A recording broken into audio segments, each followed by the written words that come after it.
Now, it's your turn. Summon your strength. Fight for your team.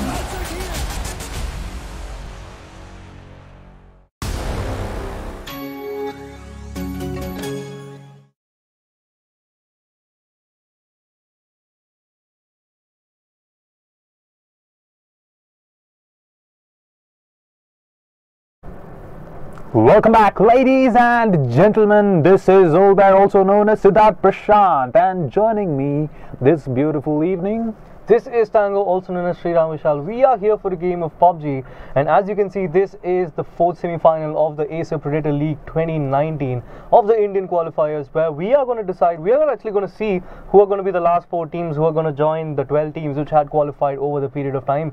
And who do you think it will be? Because I'm really surprised based on the competition we had seen the last three to 4 days, where we had all the 3 semi-finals. I guess since the 3 sets have been completed already, you do have a good idea of the 12 teams which are going to qualify, and this is going to be the final semi-final which is going to be happening to determine who are going to be the final roster who are going to be going to Mumbai over on 24th.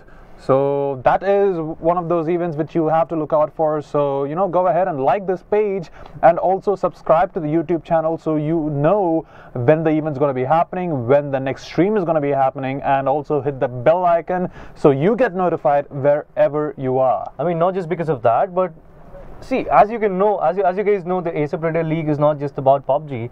As for the people who are following the scene pretty much, you also know that the Acer Predator League is also about Dota 2, which we will be streaming for, you know, I don't want to spoil it out when and all of that, but you can actually go down and subscribe onto the YouTube channel and click on the bell notification so that you guys will be notified when the next stream will be coming up. And actually, the Dota streams are going to be starting from tomorrow, to be exact, but you know, you won't really have much of a leeway knowing what time it will be done. So as my friend just said, go ahead and do a subscription and hit the bell icon, and we're actually going to be getting into game number 1 of the semifinals number 4, and we have seen a lot of these trends actually happening in a lot of these games. So I'll basically give you guys a rundown on what happened in the previous 3 series. So semi-final 1, dominant gameplay being shown by Global Esports. I believe they had the largest amount of kills, the biggest amount of kills in this tournament, and they just dominated throughout, and they got chicken dinner as a hat-trick. Possibly they got 3 in a row. And speaking about hat-tricks and 3 in a row, we just saw another team which did the same thing in yesterday's semi-final, which happened to be semi-final 3, where we saw straight out of North George, you know, they were literally, you know,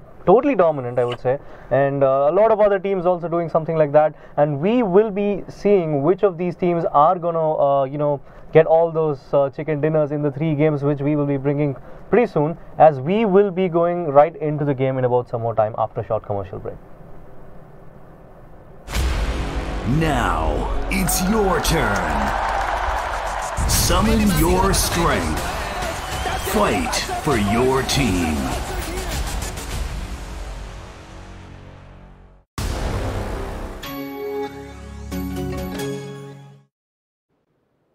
And welcome back, ladies and gentlemen. You see it right here. The first map of this best of 3 series is going to be Erangel, and basically it's gonna be Erangel, Miramar and Erangel again. And talking about Miramar, it's not one of those maps which you see in a lot of these premium esport tournaments, but Acer Predator League, we are gonna be having a little bit adventurous with our tournament draft, and we are gonna be including Miramar, as you would have seen in the previous 3 series. And speaking about the teams which are participating in this game, you actually had a list of teams popping up some time back, where you saw a lot of known teams as well. And I think the teams which are to be looked out for, I would say Shooting Pandas are one of the teams which we need to look out for, because they are they actually played out really well in the LAN which happened in Bangalore, which happened sometime recently during the ILG and all of that. So that is something I'm really waiting to see how their gameplay is going to be for the next 3 games. And speaking about the other teams, we have FC UK, Bridge Campers, Luteras, Office Blues, Fighters, Madman Carnage, Team Amukalut, Next Level Gaming, Indian Rivals, Arcade Gaming, Hoysalas, LGN, and also Shooting Pandas. As we are looking at the flight direction, is going all the way from the military base towards the southern part of the military base, going all the way up to Kameshki. And Kameshki is one of those places where people don't really go a lot to because you are kind of isolated from the map. And usually, I'm not gonna say it with a sense of confirmation in my voice, but the zone is usually not going to be popping over near Kameshki. So this is quite surprising to see where the spread is going on, because we see none of the teams going on to Novo and none of them going on to Milta or Milta Power, and all of them which have dropped till now are going towards the western side of the map, which is surprising because I thought at least one or two teams would be going on to any part of the eastern side, like Kameshki or even Lipovka or even Milta or even Novo. I'm telling you, it's the goddamn westernization which is going to be happening here, because people don't really want to go to the eastern side, even though they have the potential to actually just fill up your team with good loot. And we are going to be looking at team number 6. They are going to be laying monopoly over the military base. Team number 12 is at least one player has landed right next to military base. He's just going to be circling the compound. I guess he's actually going to get a vehicle so that his teammates who are on the northern side of the military base are probably going to make it to the eastern side, probably maybe at Novo or Milta, or probably they can cross the bridge. As you can see, the zone favoring the southern part of this map, and we can also expect a lot of people to camp at the bridge getting into the second or third zone, because that is quite inevitable, because we still have a team called Bridge Campers. So I'm like straight out of North George. Yeah, I mean, those guys, played it really faithful to their name. They played it really well, that too. Like even we saw in game number 3 yesterday, there was a slight bit of chance that straight out of North George we're going to be going up against team number 14 over there, but that did not happen. But they did make a really good statement that straight out of North George, if they are going to be landing in Georgia Pole, I'm pretty sure that they are going to be sorted out. And we are going to be looking at one team, that is team number 8. They have landed in the water. One of their teammates has a boat, so I guess they can make a quick escape. Team number 7, they are going to be split apart between the land and the water mass, as team number 13 is going to be at the closest vicinity of 2 of team number 7's players, and team number 8, Abhishek Sable, he is just going to be making his way out of this place. Easy from team number 13. He's going to spot out the people from team number 8. He's going to try to have a shot at them, but sadly could not connect to any of those bullets, and probably actually damaging one of team number 8's players. That was actually some early skirmish coming out there from both these teams, and I'm really intrigued to see where team number 8 are going, because even though the zone is favoring them, it looks though as if they are going towards the southern part of the island. Maybe I guess they can go to a place like Primorsk or something, because that is something very close to the shore, and Primorsk is one of those cities you can get those entry-level loots. You can get a bunch of SMGs, and maybe if you're lucky enough you can get an assault rifle for each and every member of your team. I'm not going to be pretty stoked about the availability of DMRs and sniper rifles in that area, but if they're going to be lucky enough, they might just get that, because the gods of PUBG, you can't really predict what's going to be happening.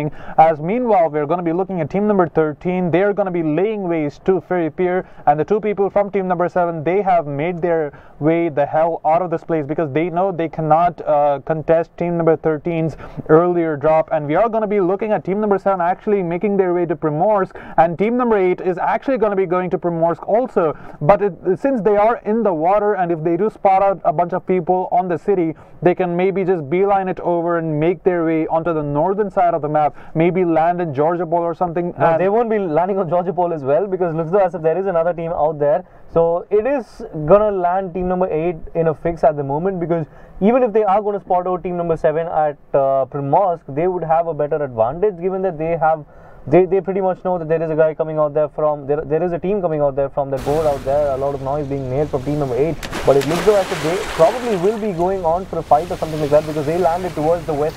They went on to towards the west side of Primorsk, and look though as if they are splitting into 2. I think that is a really good strategy coming in from them, because they have not landed in a city where they can get loot. They've just been roaming around, and since most of these cities are probably going to be occupied by most of their opponents, it's a good chance that they just try to split up and try to loot all these small places which is going to be scattered around the shore. But one thing which is going to come to their disadvantage is that they have already wasted about 5 solid minutes into the game, and that is going to allow less number of time for them to go and try to get the loot and all of that, even if they are going to land at a really good place. Because there are two possibilities, that one of it being they could be heading into a fight as soon as they go to a city or something to go for a loot, and the second part, the zone may not be favoring them, because the first zone is actually favoring the people who are coming down south.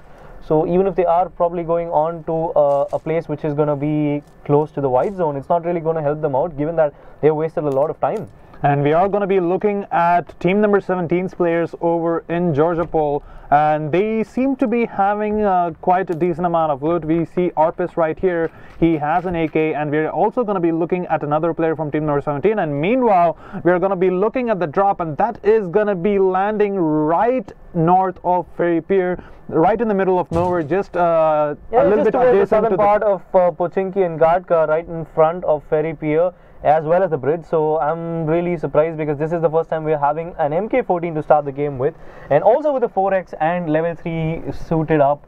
So this is going to be a good loot coming out there if someone decides to I guess take the it. team in Ferry Pier, they have the closest chance to actually going ahead and trying to get that loot, but if they don't have a vehicle, I think that is going to be mostly unlikely, because they do have this little bit of a hill which is going to be blocking their vision over that smoke which is going to be popping up from that loot drop. But I feel eventually some team is going to get that. This can be contested, because anyways it is dropping right inside the zone, and even the second zone will be favoring it, I most probably think, and that will be allowing all the teams which are outside the zone to try to make it inside, as we are going to look at team number 6, which is actually laying waste to the military base, and all of them look like they have looted well, except for team number 6's Mota Pota, who's got nothing but just about helmets. I like how you backpacks. censored that just for our viewers, man. It's Mota Pota.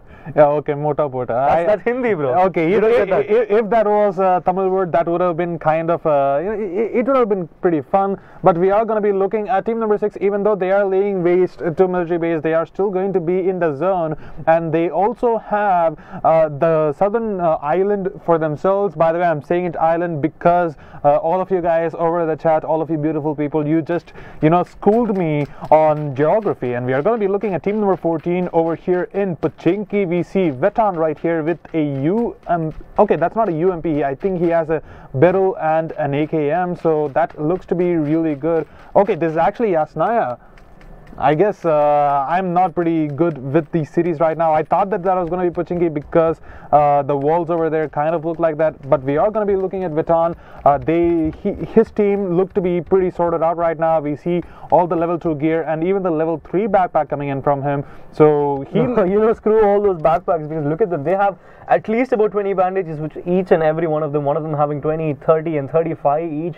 So that is something which is quite weird, I would say, because I haven't seen a lot of people taking out so many bandages, because even though you are not going to use more than 15 or 20 of it, having 35 or something is actually going to take a lot of space in your backpacks. But let's actually see how it's going to work out, because all of them are at Yasnaya, and that is going to give them a lot of loot as well. You have the hospital building out there, you have the apartments, we have a lot of apartments. They can actually go to Mansion, which is just a little bit south of Yasnaya, and they can also lay claim to the loot which is going to be over there, probably get themselves a lucky DMR or a sniper rifle.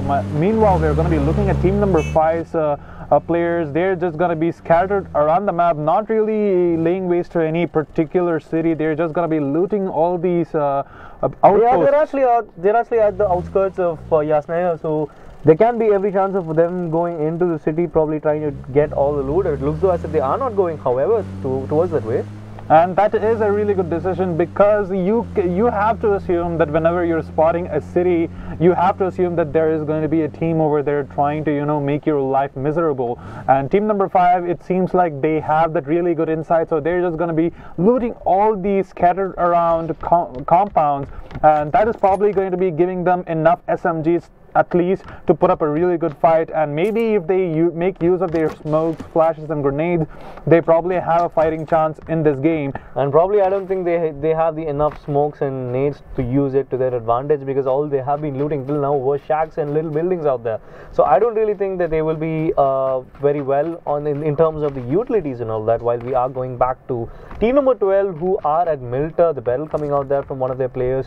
And let's actually see whether they can probably, you know, try to pick up some fight, because it looks though as if nobody is quite near to them except for team number 10's Punk out there, while the others are almost in the close vicinity of his teammate. So there can be a fight anytime soon, but one disadvantage is that both of them are inside the zone. I mean, team number 12 are inside the zone, but I don't think that is going to be the same for team number 10, because they will anyways have to get inside, because the zone is moving already. The blue zone is moving in about 15 more seconds. We will be looking at the next zone, which is going to pop up anytime soon, while we are going to see a team which is going to take the drop, and it looks though as if they are going to get the MK14. And the MK14 is one of those really good guns, because it's a really accurate DMR. You have those 10 bullets coming in with stock, and with an extended mag you can raise that up to 20. And the MK14 also has an auto fire mode. Yeah, that's like, I haven't tried that. I don't like trying that. That's like the VSS on steroids.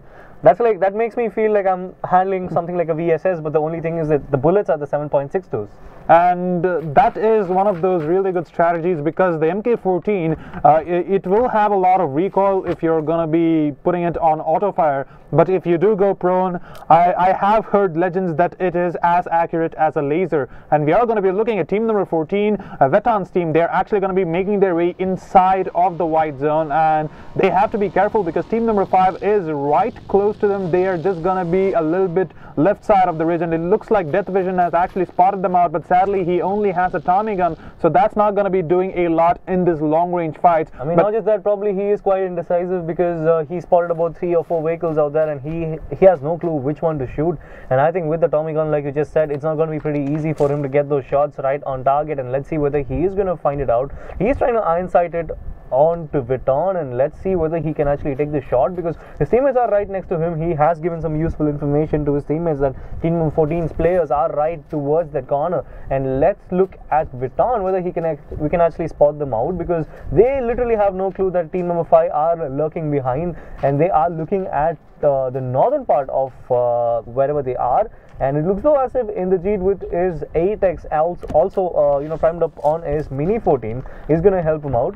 And this is looking to be a tough position, as we are going to be looking at Indrajit. He has the trigger patience. He does not want to reveal his position, because even though they have those Mini 14s and those really good guns, I'm pretty sure that the loot is not really evenly spread apart between his team. And it looks like one player from team number 14 has actually spotted him out as Indrajit. He actually takes a little bit of damage, not enough to actually get a knockdown. And we are going to be looking at Blackstar Ind. He's going to be the culprit of making the damage, and he needs to be careful, because there are going to be a lot of those people in that compound, and it looks like team number 14 actually has enough nades, and they can possibly try to go for a fight, since team number 5 is kind of trapped in that building. But I don't think they have a lot of time, so they're not going to be wasting most of that and trying to take this fight, which can go south pretty fast.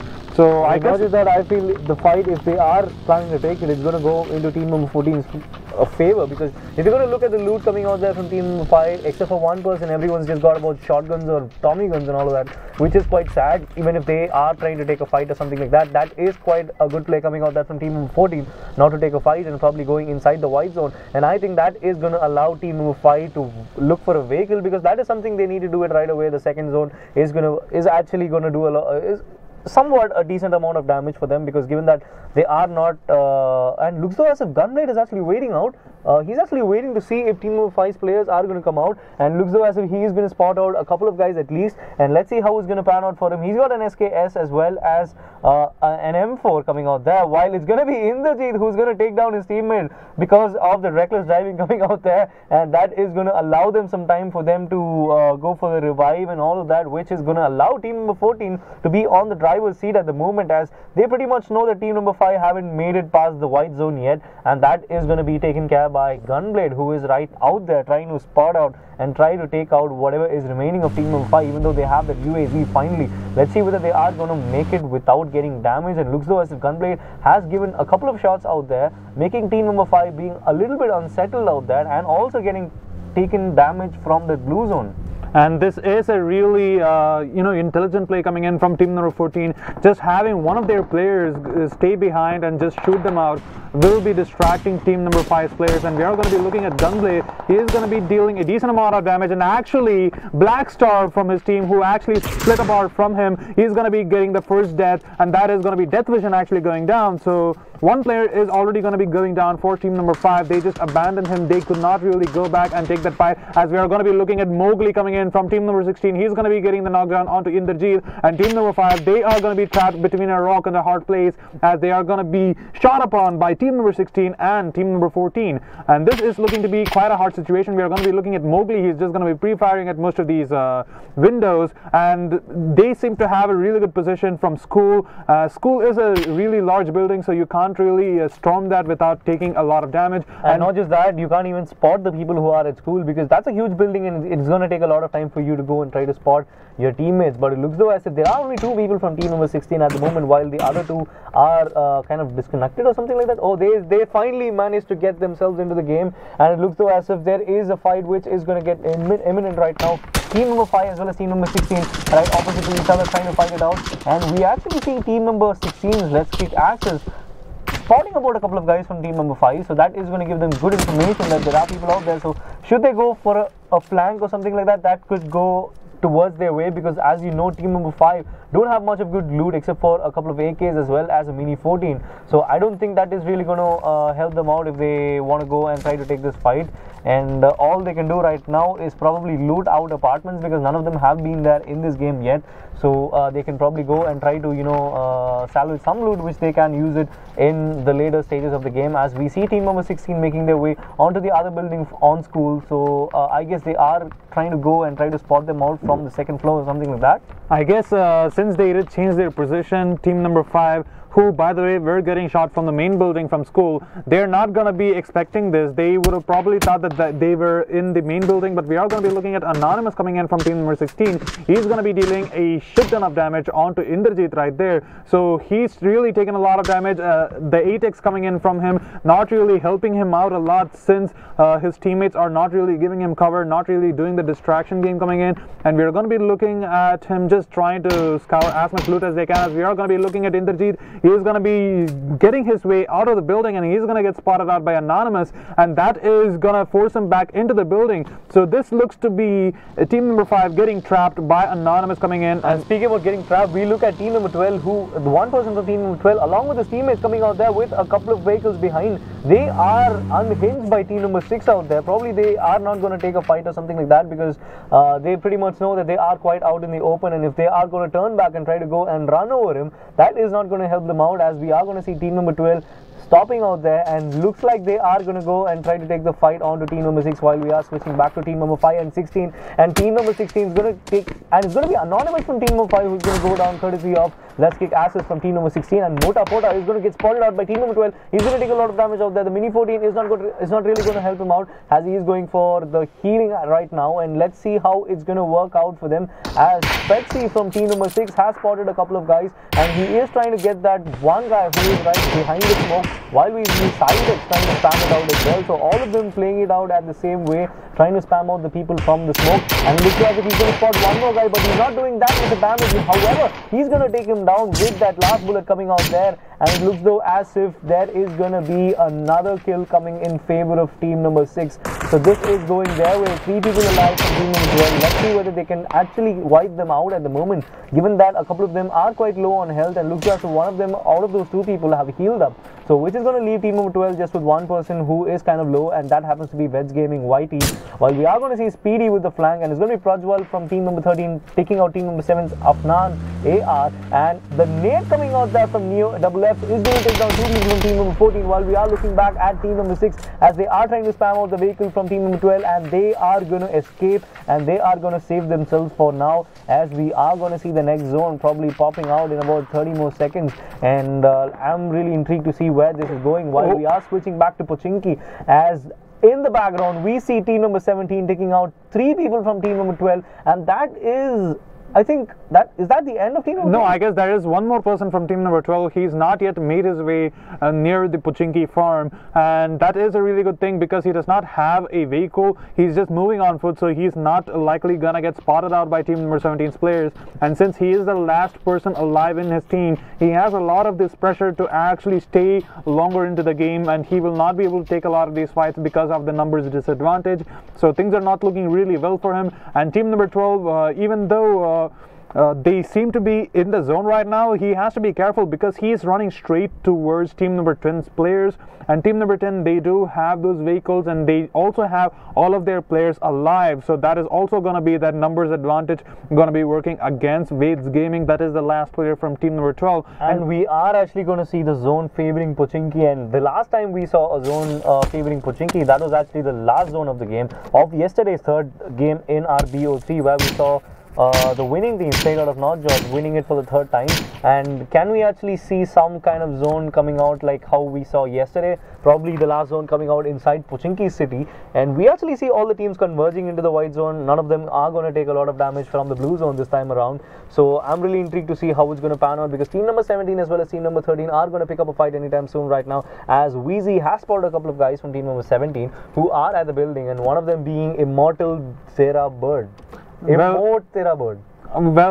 number 17, they seem to be pretty holed up in that building outside of Pochinki, but they have to be careful because they are also going to be pincered by team number 10's players. And talking about team number 10, they actually have to worry about team number 5's Indrajit, as he is going to be making his way towards this little bit of a shack, and I guess he would have spotted out that little Dacia right there, and that would allow him, that would actually give him enough information to think that there are going to be people around the general area, as we are going to be looking at Neo F from team number 10. He's just going to be spotting out the horizon, trying to figure out if any player is going to be popping up their heads as they run towards the zone. As Indrajit, he's also going to be doing the same, and it looks like team number 5 and team number 10, they're just going to be looking at the opposite directions. I guess they're not going to be running into each other anytime soon. As team number just look at that, what team number 5 are having is not enough loot to go for a fight, as we can actually see one of his teammates having just about a shotgun with him, and that's going to be a nade which is going to get cooked out by Fear 001, and I think that is going to land right at him, but it's going to be Punk who's going to take him down with that gun out there.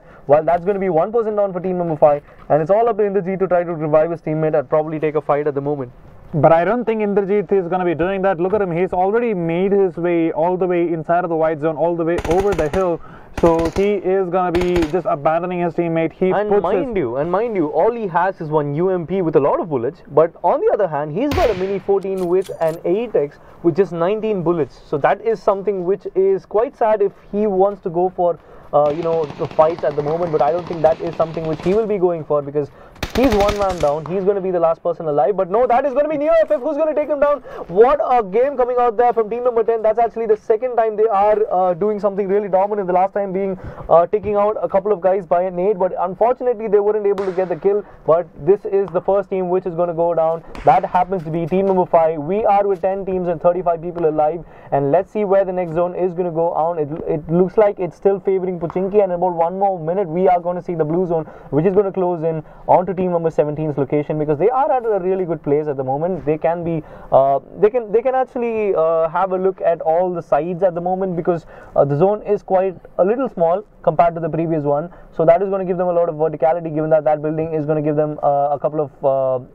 floors where you can actually guard the building pretty well. And even if you can get naded out, it's not going to do a lot of disadvantage for you. I guess since all the teammates are going to be the same building, either they all get knocked down or just one person get knocked down. And if one person gets knocked down, I'm pretty sure that there is going to be that backup coming in from the teammates who are not knocked down. So it's going to be pretty easy for team number 17. They're just going to be, since there is a lot of distance to actually close between team number 6, team number 12 and team number 10 between team number 17, I don't think any decisive kill is going to be possible. But it looks like team number 6, Mota, he's going to be looking at that little watchtower over at Pochinki. Well, Spexy, he has spotted out people in Pochinki City, but that is sadly very far away. But I think there is going to be a fight between Team number 17 and the other players from the blue zone. So I think this can go either ways, as we are going to see Fear 001 knocking on Mowgli, but now Mowgli is going to take him down. That is quite, something like karma, I would say, trying to take down one person and getting taken down in the end. And it's going to be a lot of shots fired from Team number 17 as well as another team coming from the western side, and that is going to allow Team number 6 to be sandwiched at the moment, as Team number 14's Gunblade as well as one more of his teammates are trying to take down Team number 6, while it's going to be Team number 17 who are also going to do a lot of damage and join the party at the moment. The smoke being climbed out from Team number 6, not really helping out, as a couple of guys are knocked out from the team and make that 3, and that is going to be Motapota as well, who's going to go down. And Speed has finally got himself up, which is going to leave Spexy with the task of trying to go for the revive, but no, he's going to get knocked out as well, and that's going to be just one person alive from team number 6, which happens to be Speedy. He's going to take down Team number 17 as well as another team towards his left side, which is going to be really hard for him, and that's going to be Prajwal who is going to do the damage and eventually taking out Team number 6 from this, and that is going to be the second team which is going to go down and bite the dust. We are with 9 teams remaining into this game with 29 people still alive, while Axelin is going to take down one person from Team number 16 with that SKS. And this is looking to be quite hard because the zone is not really in Pochinki City. It's also going to be covering the majority of the farm. So a lot of this open space coming in, I would expect a lot of these teams to just go ahead and snake, because this is a really open space. You have these little bit of a bushes on the edge of every farm, and you can probably just go prone over there and try to figure out your next move. But the people who are already in Pochinki City, I guess they have the most advantage in the game, as we are going to be looking at the last player from team number 12. He has not yet gotten spotted out, so he is still holding the torch pretty high for his team. I don't think he's gotten a kill or two, so not really going to be adding up a lot, but if he does make it to top 4 or something, I'm pretty sure that his teammates are going to be completely thankful for what he's going to be doing. But it looks like he's not going to be doing the same thing. He's going to be going a little bit towards team number 17's players.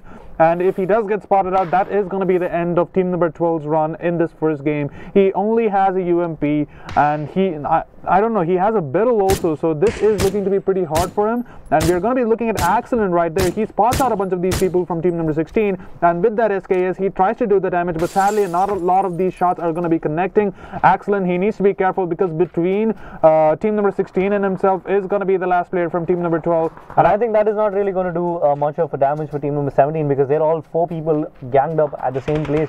So if they are going to push it up with all the 4 people together, I think that's going to help them out, rather than it's going to go to their disadvantage. Well, we are going to look at team number 14 trying to make their way right inside Pochinki along with the white zone, while we are going to see team number 11's Mindbug is going to get taken down by Syndicate from team number 7, and that is going to be one person down for team number 11, and Syndicate is going to be the last person alive, while his teammate is going to get knocked out. And there are actually 2 people from his team, so he's got to do the impossible task of trying to go past team number 11 and trying to take his teammate with him. And let's see whether that is going to be possible, because he's got to fare a long way from now, and it's going to be team number 8 who are going to join Pochinki at the moment. So this is going to be a bloodbath, while we are going to see team number 17's Alps. He's going to take down Strixred NL from team number 16 as well. So finally one of them are going to go down from team number 16, while it's going to be Bates Gaming who's going to take down one, and that is the unpredictability which you were telling about. While we look at team number 17's player who's going to go down courtesy of the last person alive from team number 12, and we actually see a lot of teams coming out there from the left hand side of Pochinki, which is going to be really hard for them to pan out and try to get inside the zone. While we are going to see Axelin who's going to take down one person with that aim, which is going to leave just one person alive from team number 16. Looks like the team number 12's Bates Gaming is going to snake it out at the moment, and that is a brilliant decision coming out there from him, as if he's going to pop himself out, that's going to be really tricky, because he's going to come right in between 2 teams, and Arps is going to take down Strixred NL again for the second time. He's going to get knocked out, and we are going to look at how many teams are just going to go out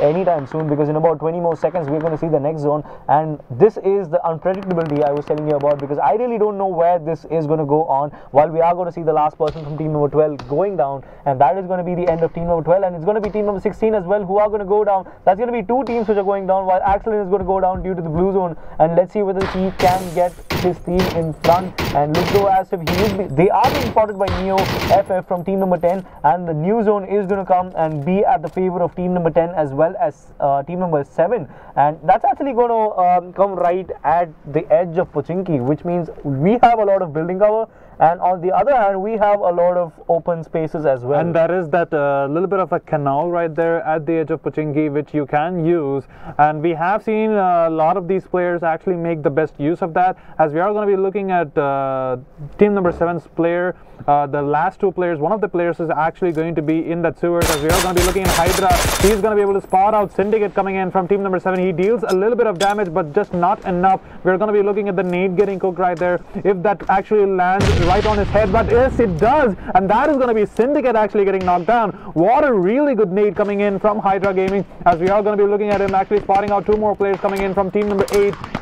It was actually team number 8 as well as 11, so we have two more teams coming out there. So this can go in team number 13's way if they are going to prime up all their nades out there, while we are going to see team number 11 Hunter, who's going to take down one person from team number 8, which happens to be Madhav Singh, and Fazil's going to take down one as well. That's one person down for team number 14 as well, and Zoid going to take down one from team number 8. A lot of fights coming out there from different teams out there, while we are going to see Gunblade also taking out one person, and he is going to go back and try to take him out, as one of his teammates is going to come out and try to give him cover, but it's going to be 2 kills for Gunblade, and that was quite sad that his teammates were not able to come right in front, and that is going to be the end of team number 14, as one more person is going to go down, and this is going huge at the moment. 5 teams remaining all of a sudden, and just 12 people into this, and the zone is also going to favor the people from Pochinki, and this is going either ways, because we see one person from team number 7 who is miles away from his teammates, so I don't think he can actually revive Syndicate at the moment, as that is going to make him the one person alive from his team, while team number 11 have about 4 kills and 2 people alive from the team, so that is going to add them a lot of points as well.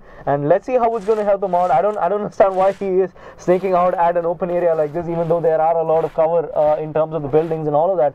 So let's actually see how it's going to work out, because in about 20 more seconds we are going to see the next zone, and let's see how it's going to pan out. We see DRR10 with that is the best use of the canals, I would say, you know, just going down under the stairs, and let's just hope that it's going to help him out if the next zone is going to come in his favor. I think that is one of the safest plays that he can do, because he is the last person remaining, and we are going to be looking at Hunter. He's going to be taking a little bit of damage as he tries to go a little bit greedy for that loot.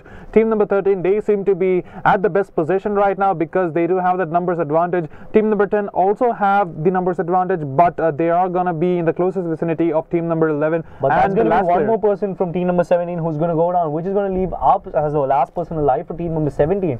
And even though they have made it to the top 5, I think if they are going to play it really safe at the moment, the one person who is alive from his team, if he's actually trying to get inside the white zone pretty quick, that's going to do a lot of help for him, as well as get him a lot of points, because they already got about 6 kills.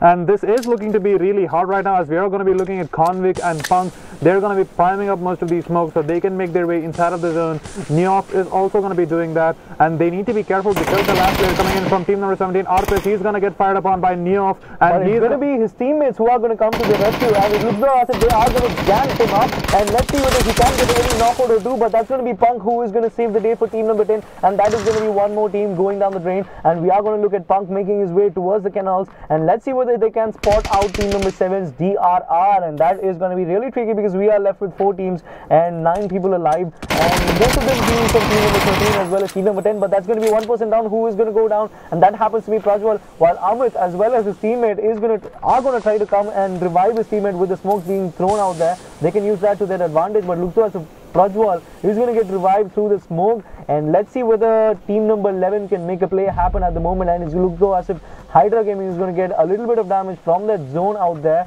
while they are trying to make this play count, and that's going to be one more knockout for team number 13. And team number 13's player Prajwal is going to go down courtesy of the nade from Zoid, and which is just going to leave us just with 8 people alive and 4 teams still into it. That's going to be one more knockout against team number 13. Amit Kolsi is going to be the last person alive from the team, and he has taken a lot of damage as well. So let's see whether he is going to go and make a play for himself as well as his team, or if he is going to go down as well. And we see Twitch TV Zoid from team number 11 with about 3 kills out of the 4 which they had taken. Let's see whether he can actually try to get this game for them, because in about 45 more seconds we are going to see the next zone. Oh, look at this nade actually getting primed up from Zoid. That is probably going to be landing towards team number 13's players. That is going to be, okay, that is quite unfortunate. That did not really get a kill, but we are going to be looking at the Molotov actually getting thrown inside of the shack, and Twitch, Zoid is actually going to be taking a lot of damage, and he's probably going to get knocked down. He is left with a sliver of his HP, and since the smoke is going to be giving him enough cover, he can probably go for a healing R2, but the zone is going to be closing in right now in 15 more seconds, and more smokes are going to be primed up by team number 10. So they actually have the best position right now, since they are going to be in canals, and not just the position, they have a fair amount of good healing as well, and that's going to be Colzera who's going to go down. He's going to get knocked out, and let's see whether his teammate is going to come and try to revive him, being that, you know, Amit was able to revive both his teammates, and it's going to be Near who's going to go down, courtesy of that shot coming out there from DRR, and that's going to be team number 11 who are going to go down. 5 people alive, 2 of them from team number 10, 1% from team number 7, and 2 of them from the other team towards the right side. Let's see whether they are going to take them on. It's going to be DR who is going to go down. That is going to be the end of team number 7. We are just with 4 people and 2 teams remaining. Team number 10 as well as team number 13. Prajwal, Hydra and Song over here, and Song is going to go down. That is going to be Convict who has to make the play for them, but that is going to be team number 13 who are going to win it, and that is Prajwal making the play of the day, and that was 2 quick kills for him and 12 kills for their team. Team number 13 victorious in this first match in this BO3 series, and that was a beautiful game coming out there from Indian rivals, and they themselves got about 12 kills as well, and that is a fair number of points getting added apart from the points which they are getting for the chicken dinner. And a very good game coming out there from you know, Neo's team as well, Neo FFF's team. Yeah, team number 10 playing it extremely well, and team number 13, they just had that little bit of an advantage, because the canals, even though that is a really advantageous position, if you're going to be caught unawares, that is going to be quite hard, as we just saw. And we have to give a shout out to DRR10, because he managed to stay very late into the game, even though his friend Syndicate got knocked down in the city. He got knocked down in, I guess, the 6th or 7th phase, and that is something really good coming out there from DRR, because he held his nerve and made sure that he was not, you know, getting baited by the shots and by the people who are trying to peek out and all of that, and he just held his nerve. He made sure that they were coming up till the last zone, and that is where it went wrong. But I feel like that is something which is quite commendable, given that they didn't have an advantage, right, to you know, go for a win, but he managed to get it down till the wire, and I think that is something which is quite commendable. He managed to farm up some points for his team. He himself got a kill, and Syndicate having 1 more kill, so that is going to be 30 points going for his team, plus the 3rd position points which is going to be presented. And this is going to be quite a exciting match, because we see team number 1, that is Indian rivals, they look to be really strong. They have 12 kills, and followed by them is going to be team number 2, and they have around 7 kills for themselves. So I mean, not really out of the game. That's actually a lot of points coming in, because as we had seen the previous games and all of that, just about 20 or 30 points are going to do a lot of difference when it comes to the standings at the end of the 3 games.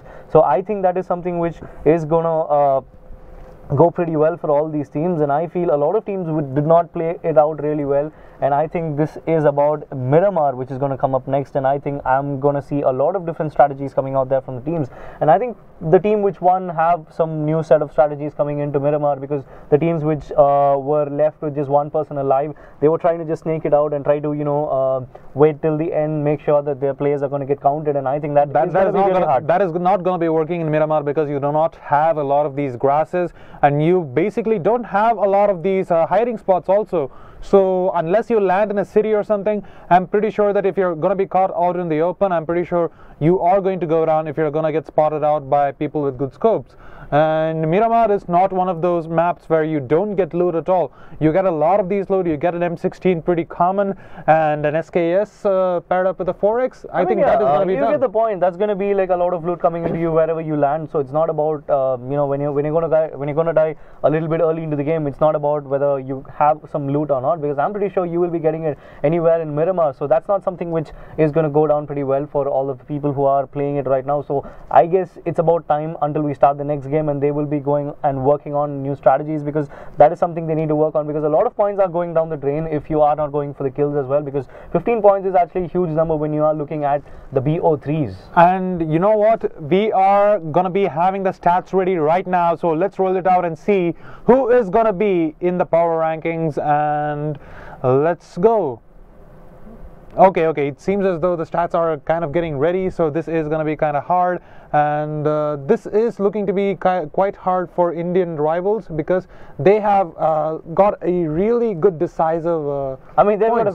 got a good lead, and not just the lead, but they have a lot of kills as well. So that is going to add them a lot of points, and I think when they are going to go on to the second game, and if they are going to finish in the top 4 or 5, that's going to extend the lead as well, because that's I guess they just have to keep their pace going on pretty common, and if they just play it a little bit more safely in Miramar, I guess if they make it to top 5 or even top 4, their place in this best of 3 series could be secured, because those points do add up, and I believe 1,500 points or something, that is the cutoff for actually being on the top 4. Because you never know. You will never know, because the way the people are playing, we have seen a lot of games where we had about teams getting about 20 kills and getting a chicken dinner as well, which is going to give them. We've also seen teams. Global esports. Yeah. You've seen a lot of teams getting about 2,000 points at the end of the BO3 series. So that is something which that adds a lot of unpredictability in the number of points you are getting, as well as the number of points you are getting for the number of kills you are getting. So I feel all of them are going to come as a part and parcel of the standings, and I think until you are done with the third game, you never know who is going to come out in the top 4, because I felt in the second semi-final, when we actually saw a team which got the chicken dinner in the second game, and they finished out in the 9th place in the third game, and it was quite unpredictable how we were thinking that probably they will or they may not qualify for the grand finals, but in the end they somehow clinged on to that 4th spot, and they were able to make it courtesy of those kills. Even though they went out early, they went I guess they went out with a bang. They went on with a bang. They went inside inside the qualifying spots with a bang, I would say, because they got knocked out. I think that was actually the second team to get wiped out in the third game, which was leaving them in quite about a question, because they did knock out one team. They took 4 kills, and I think those 4 kills were pretty important in their road to qualifying, and that is something which we are going to watch in about some more time, because we are going to see who are going to be your first 4. I mean, who are going to be your winners, or the top 4 people, the top 7 people, and we're going to see the stats right now as it is ready.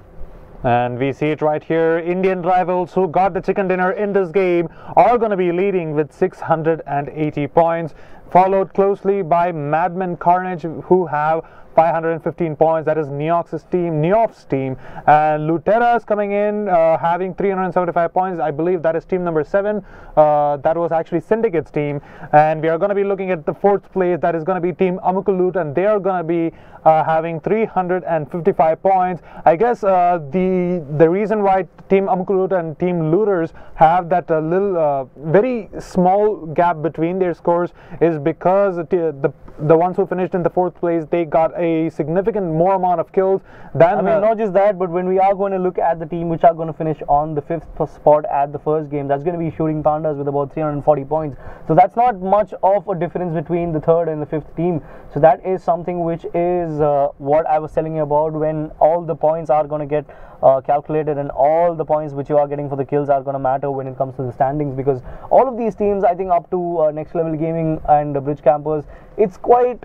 Everyone's got a chance. They have got potential. Like, as you see, they would have probably gotten a lot of these kills to get the scores which they have, like 115 and 135. That just means that they got a kill or 2. So we are going to be looking at how that is going to be proceeding, and I hope that Shooting Pandas, who by the way you just told were the ones to look out for in the series, they are going to be in the 5th position. Let's see if they can actually finish it with a bang in the next map and secure themselves a top 4 position, and maybe with that they can probably play it safe in the 3rd map and try to just even it out and get their spot secure. So this is going to be quite hard. This is going to be an even It's going match. to be really different as well, because what we are looking is not Erangel, it's going to be Miramar, a lot of new strats coming out there, a totally new map, and I think we can expect any of these teams to come out on top. It's not just about your aim or anything, it's also about your strats and everything. So all of them is going to change when it's going to another map, which is quite totally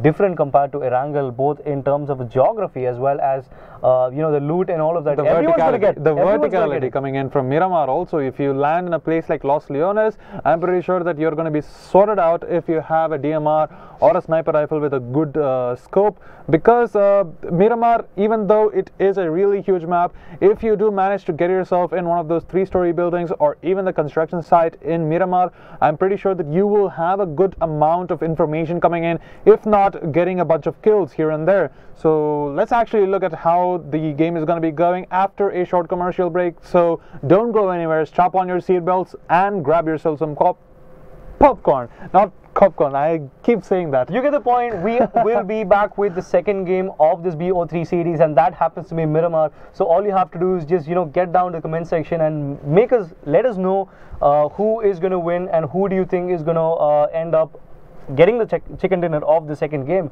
So with that being said, I think it's about time where we will be seeing you guys in about a short commercial break, as we will be getting you live action from game number 2.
Say the word, say the word.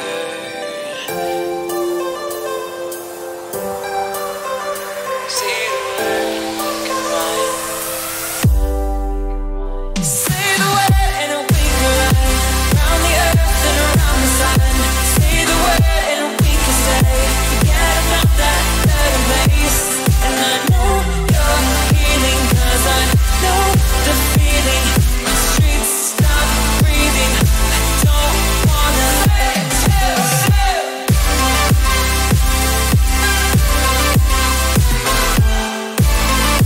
Say the word, say the word.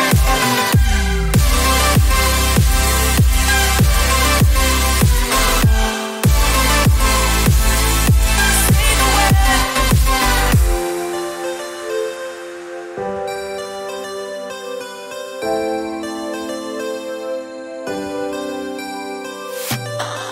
Seeing all the reasons we should forget about this place, but I don't wanna leave here if you're just gonna stay.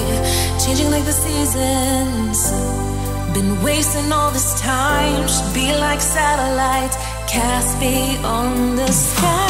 Leave our fate for another day. Riding these horizons, we'll find our way. We'll leave our fate and fade into the night. Just follow me to paradise. Just say we try. Say the word and we can run round the earth and around the sun. Say the word and we can stay. Forget about that better place. And I know you're healing, 'cause I know the feeling. The streets stop breathing. I don't wanna let you.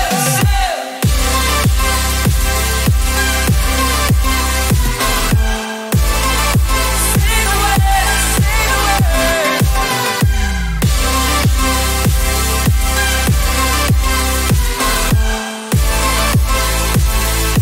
Say the word.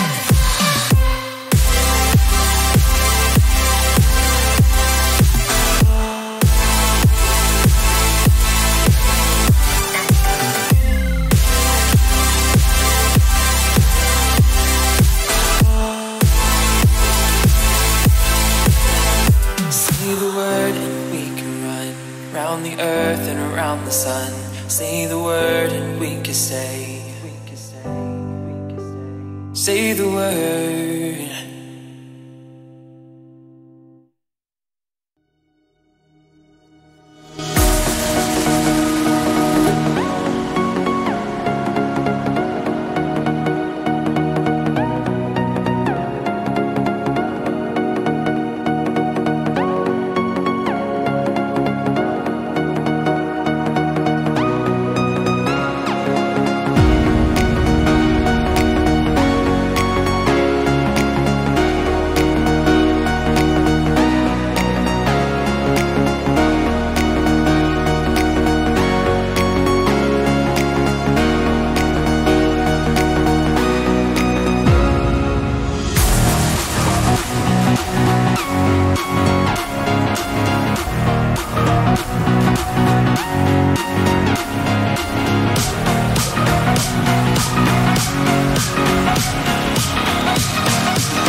Now, it's your turn. Summon your strength. Fight for your team.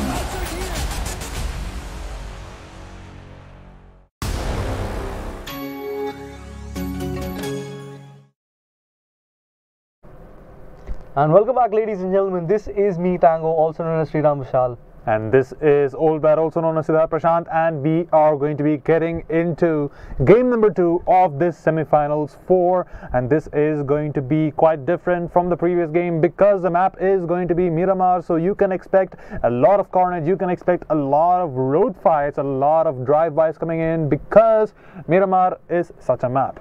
And also a whole loads of loot also, because a map like Miramar is going to give you a lot of loot wherever you are going to go. So I think that is not going to be one of the reasons why you are going to go down early into the game, because if it's not about your loot, I'm pretty sure about that, because compared to Erangel, that's going to be you know, something like an item heaven, like I would say, because the way I see it, I always see a lot of 5.56 guns out there wherever I go to whatever shack we see.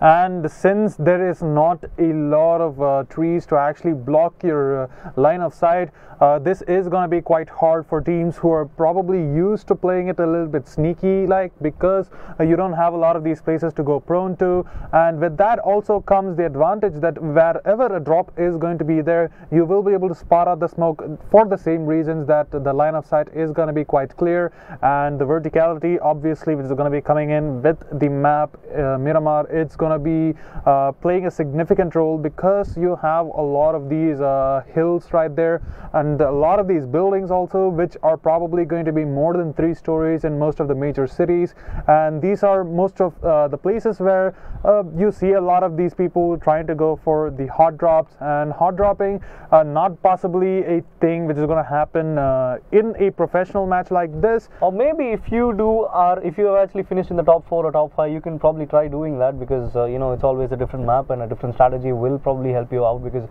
if I was one of the top 5 teams who are going to play this game, I would probably drop on to Hacienda, try to get some lot of kills, because that is something which is going to add you a lot of points as well, apart from the position. So I guess that could be you know, one of the strategies which one of the teams would be following, because going into the hotspots thinking that a lot of teams will be coming can also come out to your advantage, because in the previous game we did see a lot of teams going on to the other places such as Kameshki and you know, Lipovka and all those places, while we didn't see a lot of teams going right into Pochinki or right into Novo or right into military base except for one. So that is something which can also come to your advantage, and I think this is the time where we are going to just wait and watch, because we will be live with game number 2 right away after short commercial break. Now, it's your turn.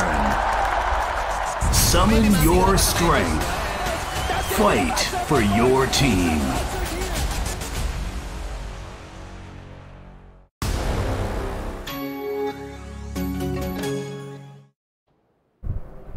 And welcome back, ladies and gentlemen. We are going to be getting into game number 2 of this semi-finals number 4, and we actually saw the winners of the previous game. That is kind of gonna I think those are the players who you need to look out for, because Indian rivals they did get around 650 points, I believe. I mean, that's a fair share of points, I would say, even though the other team which came second are just trailing by with about 150 points or something like that. That is something which is quite close. Given that the number of kills are going to come out as a vital, part, I would say, in terms of the standings and all of that, as we are going to look at the flight's direction going all the way from the southeast region all the way up to Alcantara. So a lot of hotspots going right in the play-in spas like El Pozo or Power Grid or Picado as well. So I expect a lot of teams going on to Los Leones, but sadly there aren't anyone who is going to go probably for the risk or something like that, as we are going to see teams going on to Puerto Paraiso, going out for Los Higos. I think the team which is going to drop, which happens to be Neo's team, Neo FF and Convic and all of them, they're probably going on to Los Higos or something, because that is a good strat coming out there. If they are going to be right into the zone, they can probably go on to Prison as well. While we are going to see the spread coming out there, we see a team going on to Chumacera, while a couple of teams should be going anytime soon on to Hacienda. We see the team in yellow going out there, Gunblade's team, and we also see the red team going on to Minas Generales, so that is also a good spread coming out there, while two of the teams right on top going on to La Cabrera and one of the teams going on to Alcantara. This is actually a good spread coming out there. A lot of good spots not being utilized like El Pozo or Montenuevo and also El Azar, so that is quite tricky, I would say, expecting from a game like this where the plane is going right diagonally towards the northwest. So this is quite surprising, and in a way I think this can go either ways, as the zone is going to favor and is going to actually cut right through Puerto Paraiso, while we are going to see team number 8 trying to loot out the places out there. So I'm really intrigued to see where the zone is going all the way up to. So it's going to go all the way from Puerto Paraiso onto San Martin, as well as cutting a little bit of the water treatment facility as well. So I think this is a really good zone coming in favor of team number 11, 5, 6 as well as team number 14, who landed right onto Hacienda. And I guess the zone's placement is not really going to matter as much, because the vehicles are going to be coming into play. People will be able to make it inside of the zone pretty easily, not without a lot of hustle. And the thing which we have to look out for is going to be in the eastern coast near Impala, because we see two teams already over there, and it seems like they might just get into a fight, because they are going to be in close vicinity, and we are going to be looking at La Cabrera, as we are going to be looking at team number 17 and team number 13 are going to be in the city by themselves. I think team number 13, they are going to be sticking together, while team number 17, they have other plans. They are going to be splitting up a little bit, trying to gather as much loot as they can. I don't think they prioritize the team fight this early on in the game, other than getting loot. They're prioritizing the loot over the fighting. I mean, yes, because that makes sense, because the way they finished in the first game, they ended out in the 5th spot, team number 17, which happened to be Shooting Pandas.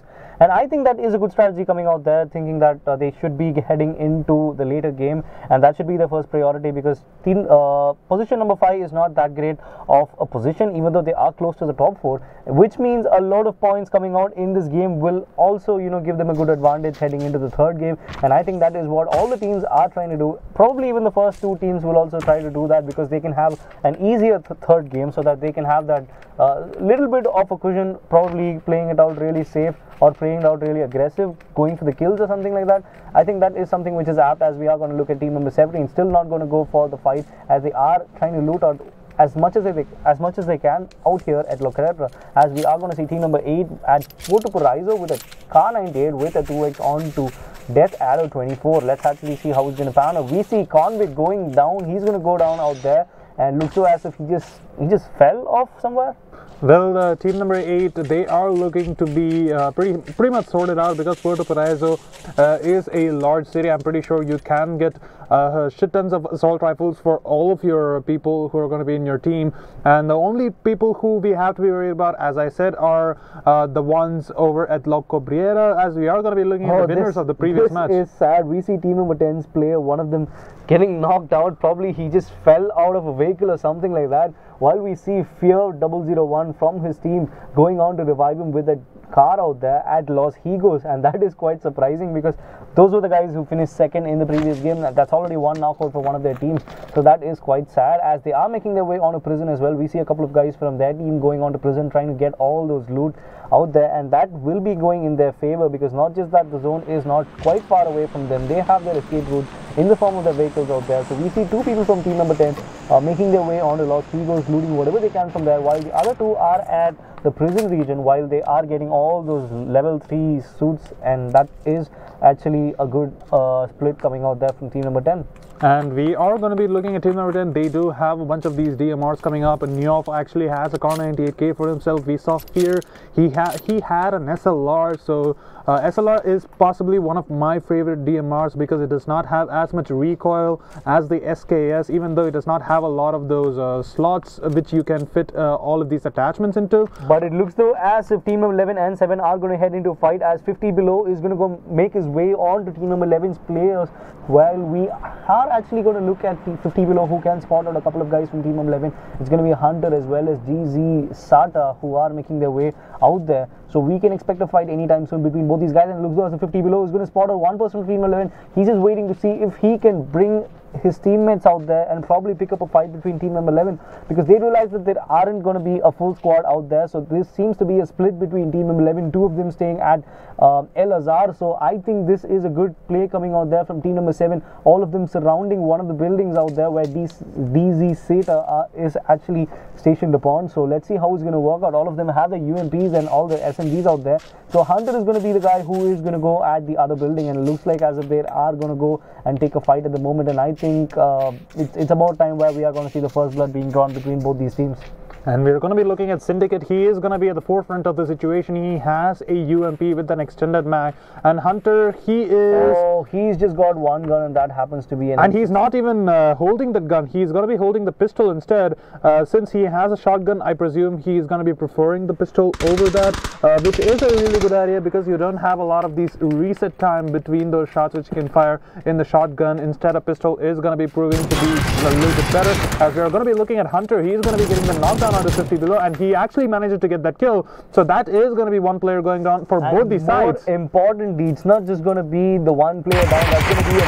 That's going to be an UMP coming in favor of Hunter, and that's going to be the M16. Mind you, that wasn't a shotgun, and he didn't have ammo for that, and that is why I guess he didn't try to take that gun, and that is going to be one in favor of team number 11. Let's see whether they can take down one more person out there. It seems like Syndicate is going to be the one person out there from team number 7 who is on this side of El Azhar, as his other teammate is still in the mainland, and let's see whether they are going to pick up this fight right now. And I think that is not a good option, given that they were outnumbered. Actually, they actually lost two people. They actually lost two people trying to go for the kill onto team number 11 and team number 7. That proved to be really costly for them. They did finish in the 3rd place in the previous game, so they do have that little bit of a cushion which they can fall into, but that is not going to matter if you're going to be falling down this early into the game. So they already lost two people. They already made mistakes, so what they have to do to stay into the game is to play it a little bit safer, just try to get into the last few zones, and then maybe try to take a lot of these fights. As we are going to be looking at Cyrus coming in from team number 6, he is going to be getting that loot over there, and that is M249, and that is quite early into the game. And I think what do you think? What do you think about the M249? Because I'm not a guy who is quite... I believe the M249 is one of the best short-range guns and mid-range guns which is going to be available, as we are going to be looking at the second drop also, which is going to be right smack down in the middle of Los Leones. It has a Groza and the level 3 gear, so people who are going to be making their way into Los Leones right now, they might just be able to spot that out. As we are going to be looking at team number 6, they are going to be farly spread apart. They're going to be just surrounding La Bendita,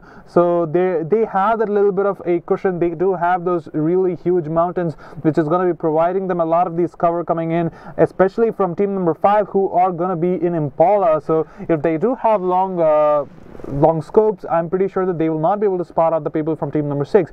As we are going to be looking at the drop in Los Leones, not really going to get contested not yet, I would say, because if the zone is going to favor the people who are probably in and around Los Leones, that is going to help them out. Probably we can also see a fight or two trying to contest the drop, and I think that is something we just have to wait and watch, because it's not just the gun which is going to come, there is going to be a suppressor along with it. So I think that is actually a drop which which is actually worth fighting, and I think we will be seeing more of that anytime soon, as we are going to look at team number 17 making their way towards the southern part of water treatment, and let's see whether they are actually going to pick up some fight out there. And looks as if nobody is in their close vicinity, so they just have to try to go and get those loots at the moment, while we are going to see all the 4 people out there trying to loot this place.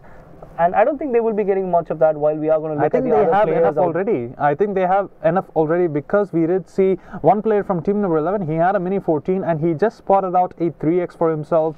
So he has a decent mid-range scope with a decent DMR, a 5.56 DMR. But it is going to be proving, it will prove to be really valuable in most of these fights, because a lot of these fights are possibly going to be taken in mid to close range, since the team which is going to be quite near to them is going to be in Pecado. So if they do make their way towards Pecado, I think the gun which is going to be most useful right there, more than the DMRs, is going to be the SMGs like the UMP and the Vector.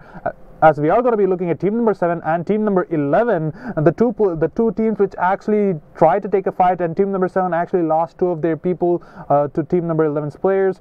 This is going to be quite difficult for them, and we are going to be looking at Dracula. Okay, it's not Dracula. He is going to be making his way towards team number 7's position right now, and we are going to be looking at a fight pretty soon, I presume, because team number 7, they have not really decided to leave the city yet. I guess they're just going to be banking on the fact that if they do manage to get these 2 kills, that is going to add up later on into the game. But that is not going to matter if they don't survive this little bit of a skirmish. And we are going to be looking at Dizasata.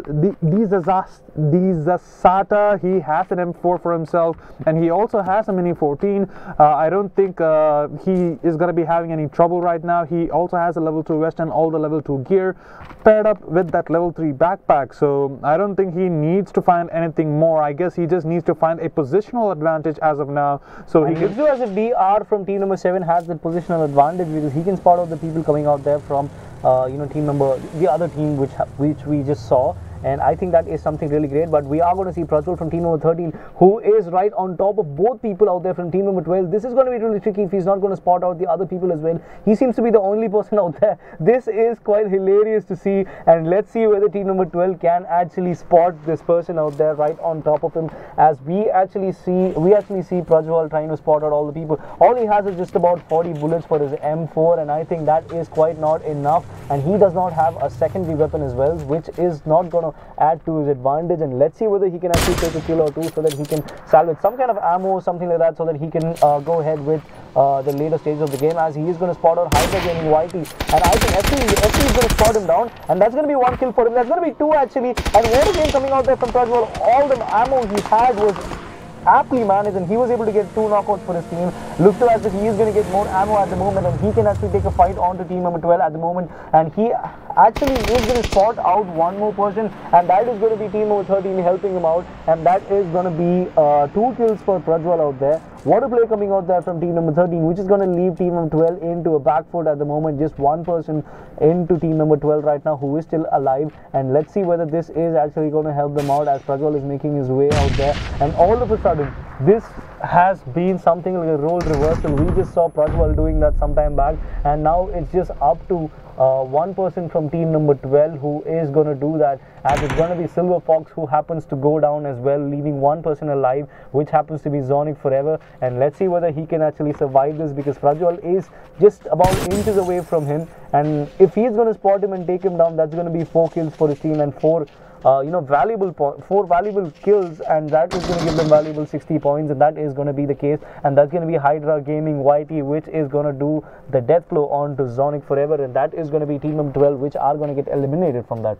And that was quite an amazing play coming in from team number 13, because they only had 1 person initially in that area, but he knew how to play that. He played it really safely, he played meticulously well, and that allowed him to get enough space so his teammates can actually come and back him up.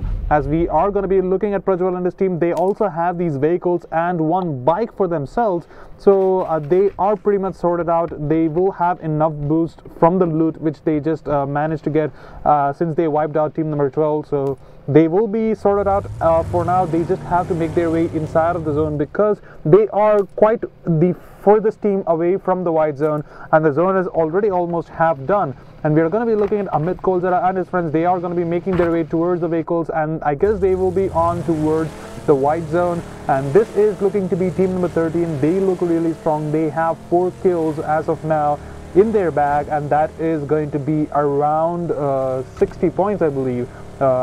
Plus, if they are going to be getting further into the tournament, that is also going to add up, and we are going to be looking at further in the game, that is, and I feel like they are going to get into that because they have a lot of loot as well, and the bonus of 2 kills or 3 kills which they got in the end, that's going to give them some other loot as well, like the ammo and all those health which they will be needing, which they are going to go.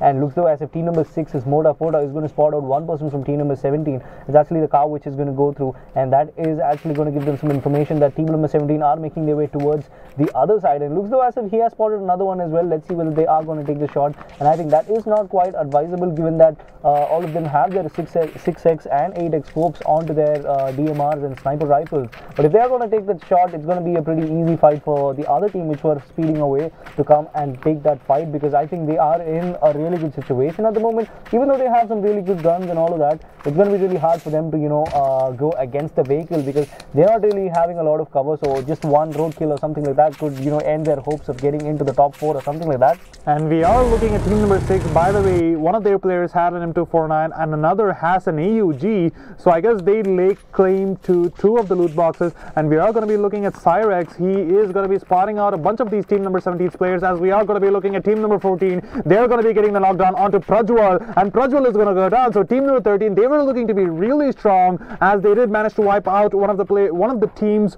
early on. And we are going to be looking at their star player, the one who actually managed to do the 1 versus 2. He is going to get killed and knocked out of the game, and this is looking to be really a tough position for team number 13. As we are going to be looking at team number 14, they are going to be just making cover, and they do see the players from team number 13. They are going to be making their way inside of the white zone, and they are ready to fight them. We see Vitan with that M4, and his teammates are also going to be scurrying about. They want to get that kill, and but that is not something which they can do at the moment, because if you are going to look at the zone, that is going to go right in about 5 more seconds. We're going to see the blue zone which is going to spread right now, and mind you, that is going to be phase 3, which is going to deal considerable amount of damage. And I think that is something which they really won't want, because all these people have just about 1 medkit or one or 2 first aid kits, and all they have are bandages. So I think that's not really going to work out well if they are going to just spend more time out there, while they still know that Hydra Gaming and his teammates are going to come towards them, and they are quite parallel, while we are going to see team number 6 which are at Junkyard as well. And we are going to be looking at team number 11. They are going to be firing a bunch of these shots onto team number 7. So this is going to be quite difficult for team number 7, as we are going to be looking at team number 13's Weezy and his friend. They are going to be toppling over that bike, not really getting a lot of these gears, because we see Weezy actually only has a level 1 helmet. And team number 14, they are going to be making their way towards the white zone, and just a little bit north of them is going to be team number 13 and Hydra Gaming. We are going to be looking at him with that 6x paired up with that Mini 14. He will be able to spot a lot of these people, as we are going to be looking at Cyrex. He's going to be doing the same as Mota. He is going to get shot upon by team number 13's players. As Hydra Gaming, he's going to change his position, as one of his teammates actually got knocked down. He's going to be priming up that smoke, trying to go for the revive, as his teammate also has a good amount of guns. That is a valuable asset he does not want to lose early on into the game, as one of their players is already dead. As we are going to be looking at Speedy with that 15x. Okay, he has a 15x on that SKS, so that is going to be one of the strongest pair ups coming in this game, as we are going to be looking at Speedy,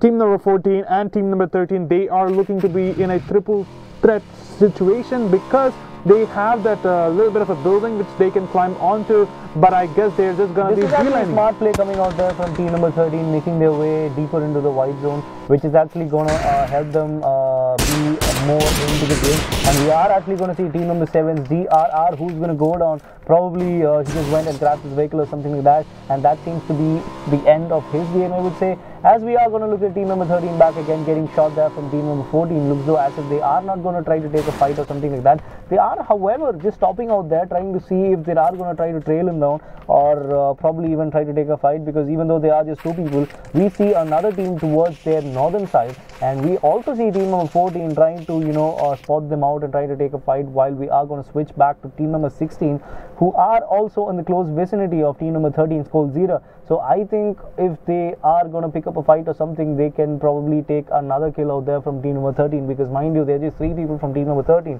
While we saw 2 of them into that shack, we also see Amit Coldzera circling around this place, probably trying to give some information and also cause a distraction, and they are splitting it up right now, even though the zone is going to favor them. While we also see team number 8, team number 10, 5 and 11 who are right outside the white zone, and we just see team number 10 making their way inside along with team number 17 towards the eastern side. And mind you, team number 10 was the team which was looting at prison. We saw a couple of them going on to prison, and the other 2 were at Los Higos, so that I guess is a fair amount of loot coming into their way. We also see team number 5 Indrajit and his teammates coming out there, and I think they are going to go heads on to team number 10, while we are going to see Mota from team number 6 spotting out a lot of people from team number 14, so they finally get to spot some people out there. And I think this is a fight which is imminent, and that is going to happen as we are going to see the 6x onto that M16, and it looks though as if he is trying to fight it out, but a lot of them not connecting except for 1, and looks though as if that is going to keep team number 14 unsettled as they are making their way, trying to take some cover,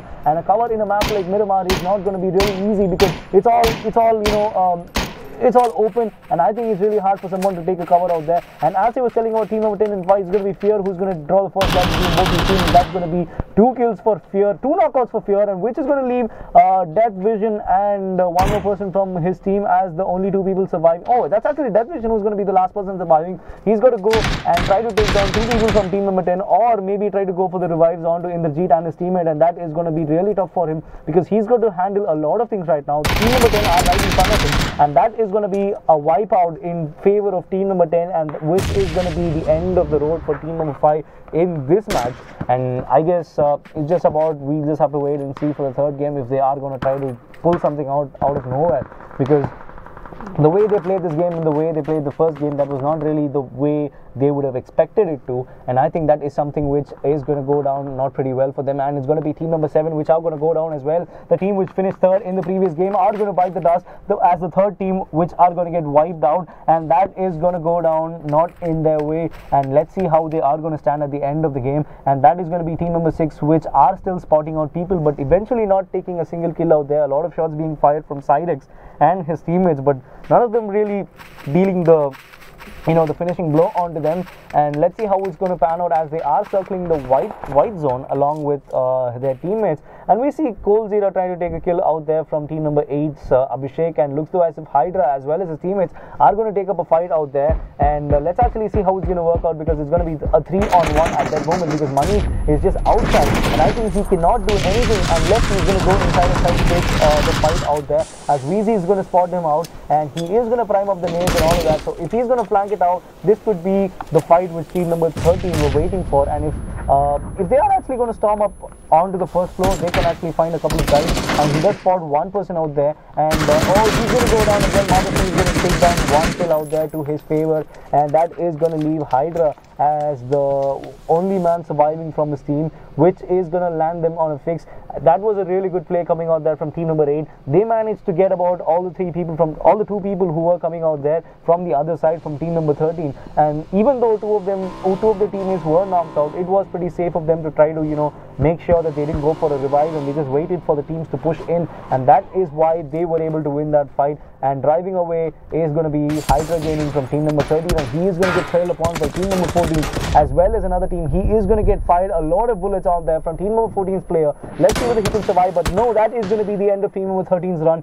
It was quite a short run, I would say, coming out there from team number 13, as it's going to be Blackstar who's going to do that damage, which is going to be inflicting a lot of damage and eventually wiping them out of the game, as we are going to see team number 14 and team number 8 quite nearby. And I think team number 14 are going to go for another fight as well, as it's going to be team number 16's Strix Red NL going to take down 1 person from team number 11 as well. And we can see a fight between both these teams anytime soon, because I guess Beaton and his teammates have no idea that team number 8 are there, but I feel that team number 8 have spotted out one of them who are at the first floor of that ruins building, have already spotted out one of the players from team number 14. So I think this could be a fight which team number 8 can probably take, because they have already taken out 2 people from team number 13, which means that they have some amount of additional loot coming in favor of them, while team number 6 are right in the vicinity of both these teams. So we can also expect another triple threat coming out there right in the center of the white zone, while we are going to see team number 10 making their way from the southern part of the zone, while team number 16 as well as team number 11 are still at the eastern part.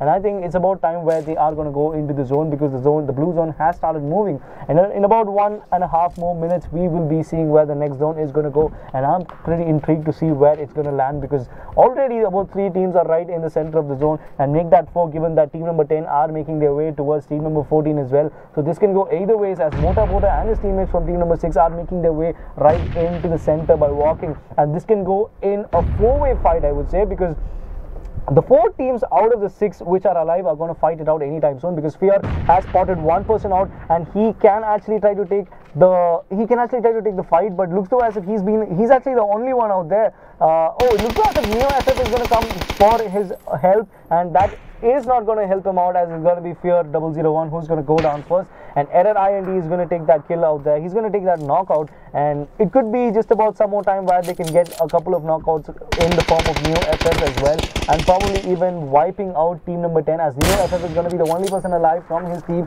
The team which finished second in the previous game are actually fighting for their place right now, because they are in the top 6 right now, and looks as if Neo FF has a really hard chance of getting it, or even getting a chicken dinner, because it's going to be Error IND who's making his way right in front, and a flank coming out there from another player from his team. He's going to try to make sure that Neo FF is going to go down, and that is going to be the end of team number 10 as well, as we are going to see team number 14 coming out victorious in that fight. But little do they know that team number 17 and team number 16 are lurking and are actually taking a fight right now, and we also see another team in the form of team number 6 which are lurking behind that fight, and we are going to see this end in either ways, because a lot of them are quite close to each other, and we really can't see who's going to be victorious until we are going to see the last person from each of the teams going down. And we are going to see Error IND taking down one person from team number 6, which happens to be Motor, and they just have to go for the revive, because there is one person around him, and that one person is going to go for the revive, which is going to be the hardest thing they have to do right now, because both of them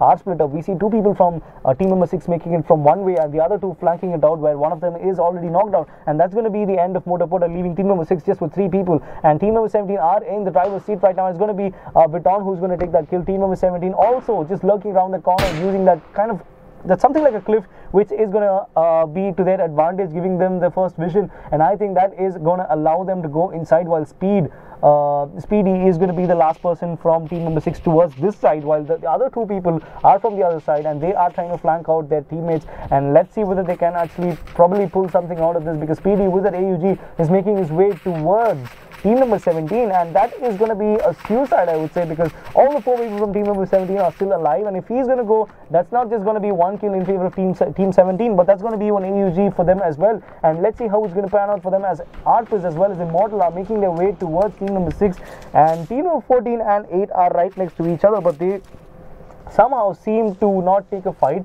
and probably they still haven't seen each other, or maybe they are playing it safe, because there are just 5 more teams into this, and just about in some more time we are going to see the next zone where it's going to pop out. And we're going to be looking at team number 17. They are going to be taking cover over that small bit of a hill right there. Team number 16 is just going to be over that ridge, and team number 8, they seem to be in a really safe position, but the nades are going to be quite lethal in this close vicinity. So unless team number 8 makes some noise to try and shoot team number 14, I don't think their cover is going to get blown. We're going to be looking at Speedy, Cyrex and their team. They do have all of those drop weapons, and Cyrex, he's just going to be putting those crosshairs right in front of team number 17's players. As Spexy is going to get knocked out from Black Star IND, and that is going to be team number 6's Spexy going down. That is going to be a lot of loot going to waste, as he did not really make the best use of his kill. And we look at that kill, his team actually has 0 kills, even though they got one of the best weapons right there. And that's probably because they are quite hesitating to take those shots, and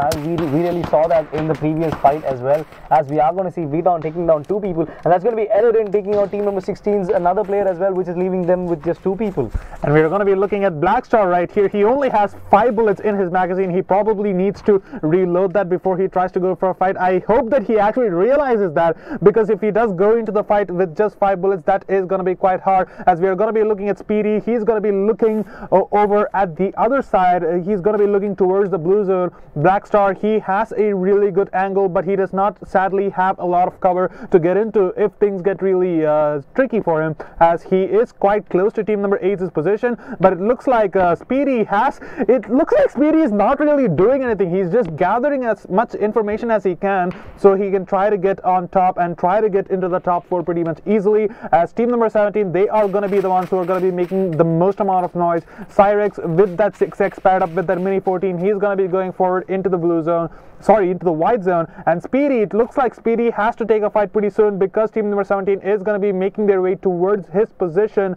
And look at that, Speedy and Cyrex, they are going to be playing it very safe. Cyrex not really having a lot of cover. He might just get spotted out by Blackstar, who is actually looking at the general direction of team number 6's players, as team number 8, they are going to be trapped up in that building. That's going to be a fight between team number 14 as well as 16, and that's going to be one knockout in favor of team number 14. Let's see whether this is going to pan out in their favor, as we are going to look at team number 6's Cyrex. And finally, he's taking a shot at one person from team number 17, and that probably did not work out in his favor, as we are going to see Error IND from team number 14 clearly spotting out one person or even 2 people from team number 16. He pretty much knows that there are a couple of guys from there, and that is why he's just waiting to see if they are going to make any kind of movement out there, because they pretty much know that they are not right inside the zone. So that is something which they are not going to probably risk it out. And we are going to look at team number 8, who were actually there when they had a fight with team number 13. They're just going to not move a single muscle out there, making sure that they are still in the zone, and they are not actually going to move out there. As we are going to see one knockout coming in favor of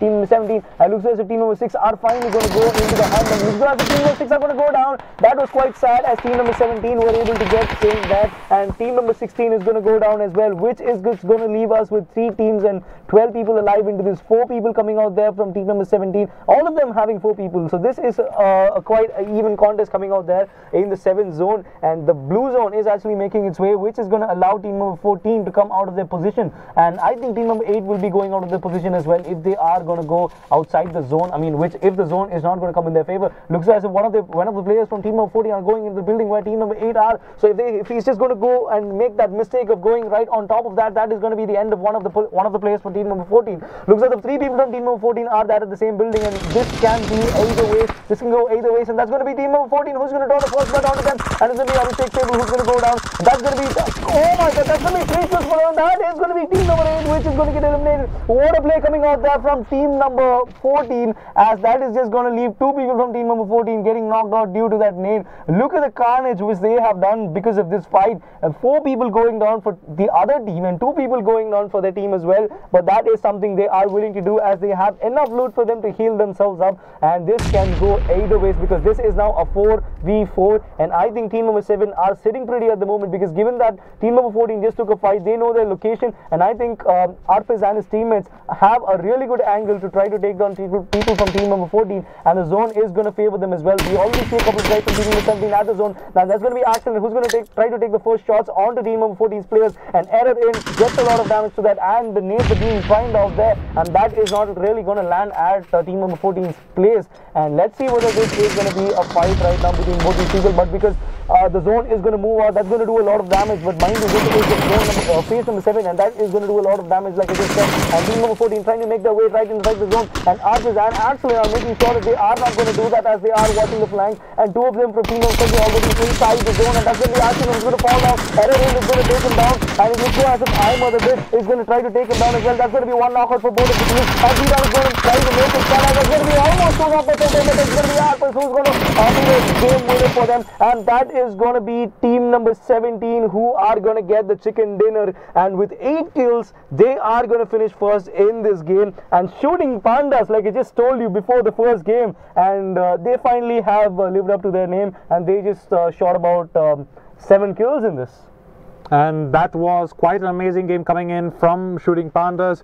From 5th place, they are probably gonna be shooting up to 1st right now, as the players who actually got the 1st and 2nd place in the previous game, they actually dropped down pretty early on, and that is gonna be a decisive blow onto their run in this series, as we are gonna be looking at the 2nd place. Actually, they look to be really strong right now. Look at the amount of kills they actually had about have. 14 kills, and that is something really great heading into the standings, because even if they are going to finish, even if they did finish in the the bottom half of the previous game, this is something which is really great. And this is what I was telling you about the unpredictability of a map like Miramar, which can actually turn the table upside down. And I think that is something we will be witnessing, because this is about 14 kills, which is a hell of a lot of points coming out there. And I think even if this happened to be the first game, I think the team number 2 could have a really good chance of finishing at the top of the table. So I feel this is something which is quite exciting, given that the competition was really good compared to the previous game. We saw a lot of teams taking up fights, except for team number 6, where they, even though they finished in the top 5 or top 6, I felt like they could have got a lot of kills. And I think they finished in the 5th place. You know, that is not the only thing wrong with team number 6 in this game, because they managed to gather 3 loot boxes. I mean, you had the AUG, the Groza, as well as the M249, and it's quite sad to see that it's ironic. It's ironic that team number 6 did not manage to win any of these fights, and we saw it right there. Spexy and Cyrex, they were playing it way too safe for their position. If they at least managed to get 1 or 2 kills, their scoreboard in the end would have actually looked a lot better. I mean, they could have probably even finished above team number 4, because if you had actually looked at the number of times they had chances, I think Cyrex as well as Spexy had a lot of chances. All they had to do was just pull the trigger, and I think that really did not work out for them. Probably they wanted to play it safe. They went for they probably thought that the position which they wanted to finish was more higher. So I think that is why they did try to give away their locations or something. And I think I really won't blame them for that, as we are going to look at the team which finished 6th. That happens to be team number 10. Yeah, team number 10. Team number 10. The team which actually finished 2nd in the previous game. And I think they do have a really good chance of still staying in the top 4 with the score which they actually got. I guess they have 4 kills for themselves, so that is around 60 points. And adding that up with the 6th place finish for them, I think plus the position which they got in the previous game, they are possibly gonna be staying in the top 4. And Shooting Pandas are the ones to look out for right now, because from 5th position they got the chicken dinner in this game, and they are looking to be really strong. And also the ones who finished 2nd in this game, as you said, 14 kills. Exactly, that is a huge number, because as I said, since it's a BO3, it's not just about the position which you are finishing, it's also the number of kills which you are taking, which is going to add a lot of points when it comes to the standings. And I think that is something which can be defined because of team number 2's performance, as they really brought the competition to all the teams. And I think they were the catalysts of this game, because they made sure that the game was more interesting than the first one, as I really felt that the fight which we saw in the last 2 zones were not that present in the first game. And I think that is something we will be looking into. And I think this is a time where you guys are going to look at the stats, because this is the time we are going to look at who are going to be the top teams which are going to go in the standings at the moment, at the end of the 2nd game of this BO3 series. And we are going to be looking at Shooting Pandas, who actually got the chicken dinner in this game, are going to be on top with 960 points, and Indian Rivals are going to be following up closely with 885 points. Indian Rivals, by the way, who got the chicken dinner in the previous game. Arcade are going to be following up with 840 points, and Madman Carnage, team number 10, Neof's team, they are still going to be in the top 4 position. And you see the difference between the 4th and the 5th position, that is around 200 points. And you see team Amukulut right there with 560 points. Not really the best points right now, but they played it so good. And this they were actually the 4th, they were actually finished 4th in the previous game, so that's not something really bad going into their way, because they still have another game coming up. And if they are going to prime up more about 200 or 250 points, that is something which can ensure that they are going to get in the top 4.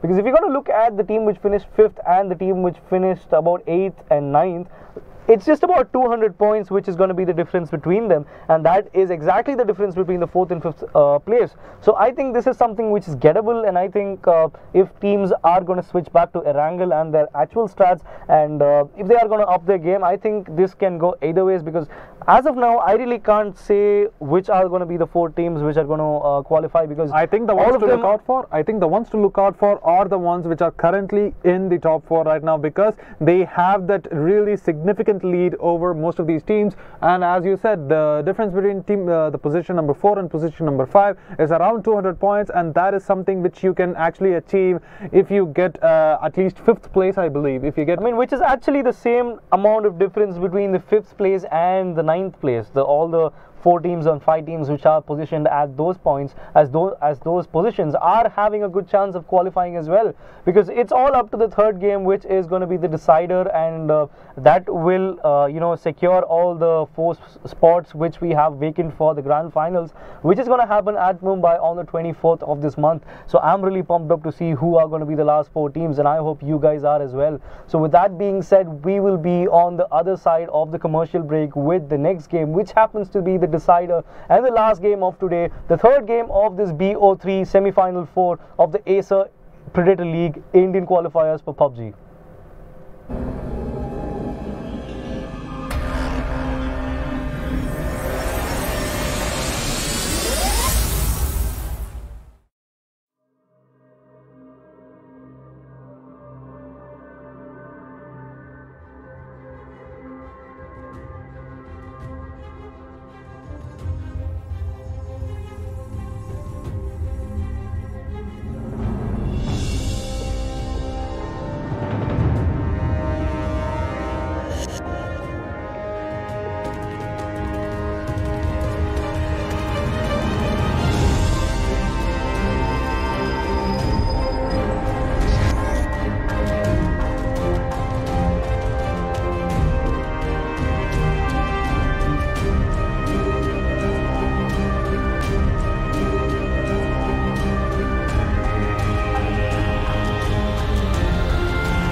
sink. Finally, someplace I found peace in the dark of night. Tabletops counting us in the early hours. Stone cold inside, banging drops, dancers, never needing answers. We wander all alone, but we can't find the street lights go. We wander all alone, but we can't deny we are the street light people.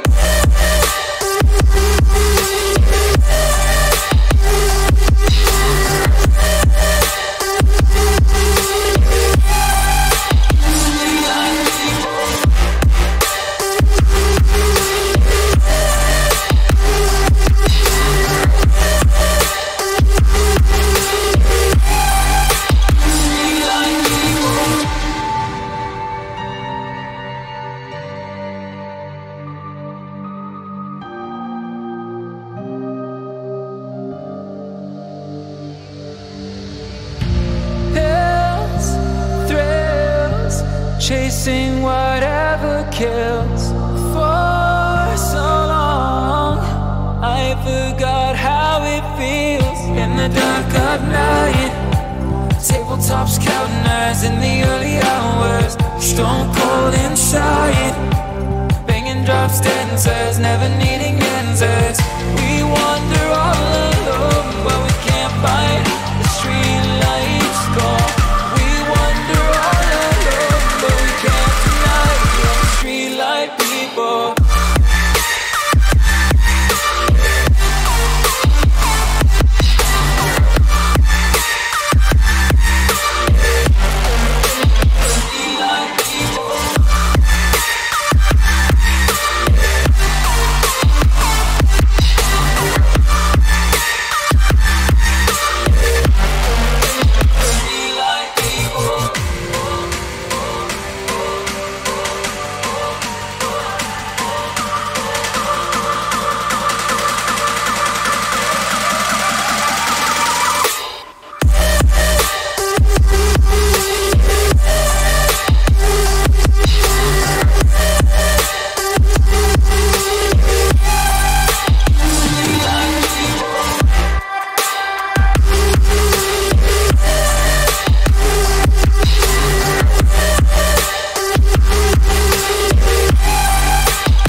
Now, it's your turn.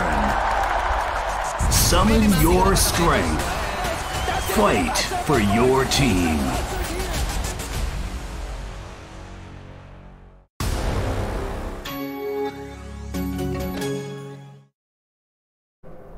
Welcome back, ladies and gentlemen. This is Old Bear, also known as Siddharth Prashant, and joining me for the last game of the semi-finals for and possibly the online qualifiers as well. This is Tango, also known as Sriram Vishal, and as my friend Olba said, we are going to be live with the third game of this BO3 semi-final 4, which is going to decide, which is going to make sure 4 teams from this this set, 14 teams which had participated, 4 teams will be qualifying from this on to the LAN finals at Mumbai on the 24th, joining in with 12 more other teams which we had selected, which had qualified in the last 3-4 days, where we saw the 3 semi-finals which took place, and it was all really pumped up, and we saw a lot of good fights, and we saw a lot of good dominations as well coming out there from 2 of the winners, I would say. Global Esports and straight out of North George is what my friend wants to say, as both of these teams, they showed very dominant gameplay coming in, and especially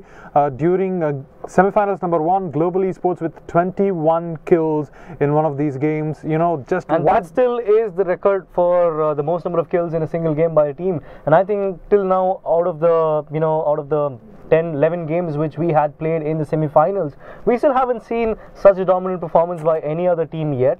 And I think this game could actually... It has the potential, but I don't think that the teams which are going to be playing in this particular game are going to be going that crazy, because this is their last chance at qualifying for the LAN final. So I guess most of them will be playing it safe. I guess the ones who are going to be playing it aggressive are the ones in the bottom half. And if they do play it aggressive and if they do make it out alive, I think there is just a sliver of chance for them to make it onto top 4 and qualify. But when you hope for something, I don't think that usually happens in a game of PUBG.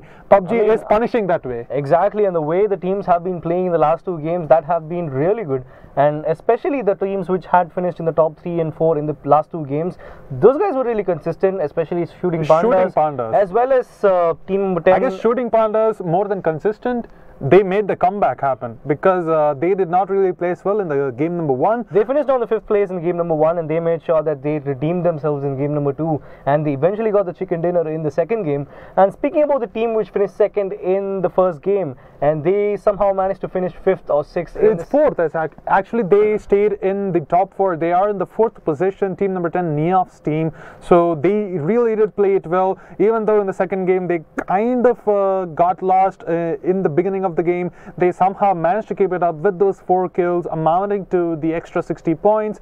They managed to stay in the 4th position, in the top 4 position. And we are going to go live with the game in about 50 more seconds. As you can see, this is going to be Erangel again. So we are going to be witnessing a huge game right now, as we are going to see a lot of teams trying to fight it out to see which are going to be the 4 teams which are going to qualify for the main event.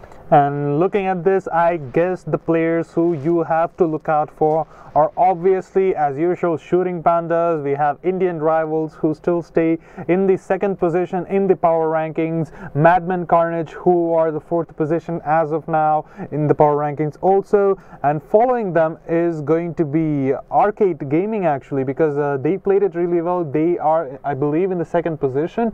And those are the players you have to look out for. And looking at the flight's path, it is actually going to start a little bit north of Primorsk, and it is going to end in Milta Power. This is going to be a very different kind of path, because I'm really surprised to see such a flight path coming out there in the games we had casted, and the way the games we had seen. There's actually a weird flight path coming out there, making sure that all the teams will be trying to go for the south zone, and probably even we can finally see some kind of teams coming out there at Nova, because we haven't been seeing that for today. Nova has been the name of the game for the past few semifinals, because I have not seen a lot of these teams dropping in Nova. I believe during semifinal 1, we just saw one team dropping out there, which is quite surprising, because even though when the flight's path was going through, which was cutting through Nova, we didn't see much of teams coming out there. Well, we are going to see the spread coming out there, teams going out towards the northern side of the map. Well, we are going to see which are the teams which are going to go on to Pochinki. We see one team going out there,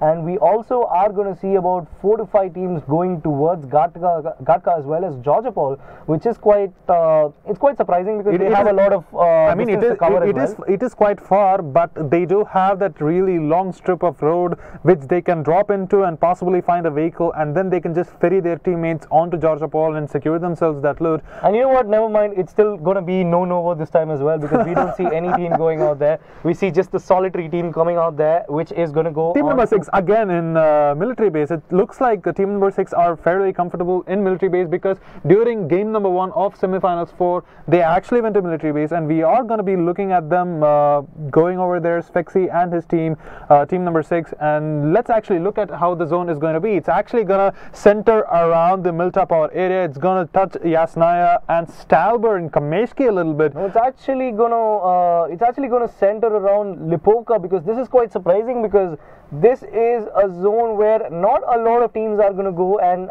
half of the teams are still on their flight path. I mean, they're still on the parachute. So I guess Yasnaya is going to be one of the hotspots probably, because I really don't think they can still make it out there. And let's actually see how many teams are going to go out there. We see a lot of them coming out to shelter, probably getting down as well, and also a lot of teams coming out there from team number 10 and 14 going on to Gatka, so we can expect a fight anytime soon from them, as one of the teams going on to hospital as well. So this is quite an even spread coming out there throughout the mainland of this map, I would say. I guess team number 10, they are going to scurry away from this area. We are going to be looking at Fear and his friends. At least one of their teammates has an M16 with that holographic sight, but that will not be mattering much right now, as they are going to get the hell out of this place. If they do secure one more vehicle for themselves, they can make their way onto Georgopol and secure that loot. I mean, I'm pretty sure they are not going to go to Georgopol as well, because that is something which is not going to help them out if you're going to look at the zone, because they've already wasted some time. Already a minute and a half has already gone by without even their teammates looting it out. And I think if they are going to loot out and try to go on to Georgopol or something like that, they still have to make it inside the white zone, which is going to be quite impossible, given that a lot of teams are spreading out towards the eastern side and the western side of the maps. So I think, look at that. We still have about 2 teams already at Georgopol. We see team number 17 as well as another team which is going to get shot out there. They are having the vehicle, and I think this is going to go in favor of team number 17. They might as well pick up the first kill in this game, but looks though as if that is not sadly going to be the case, as team number 17 are still trying to take down team number 8 players. And let's actually see whether he is able to take down the Tadder, but no, he actually totals that vehicle, and he barely survives that.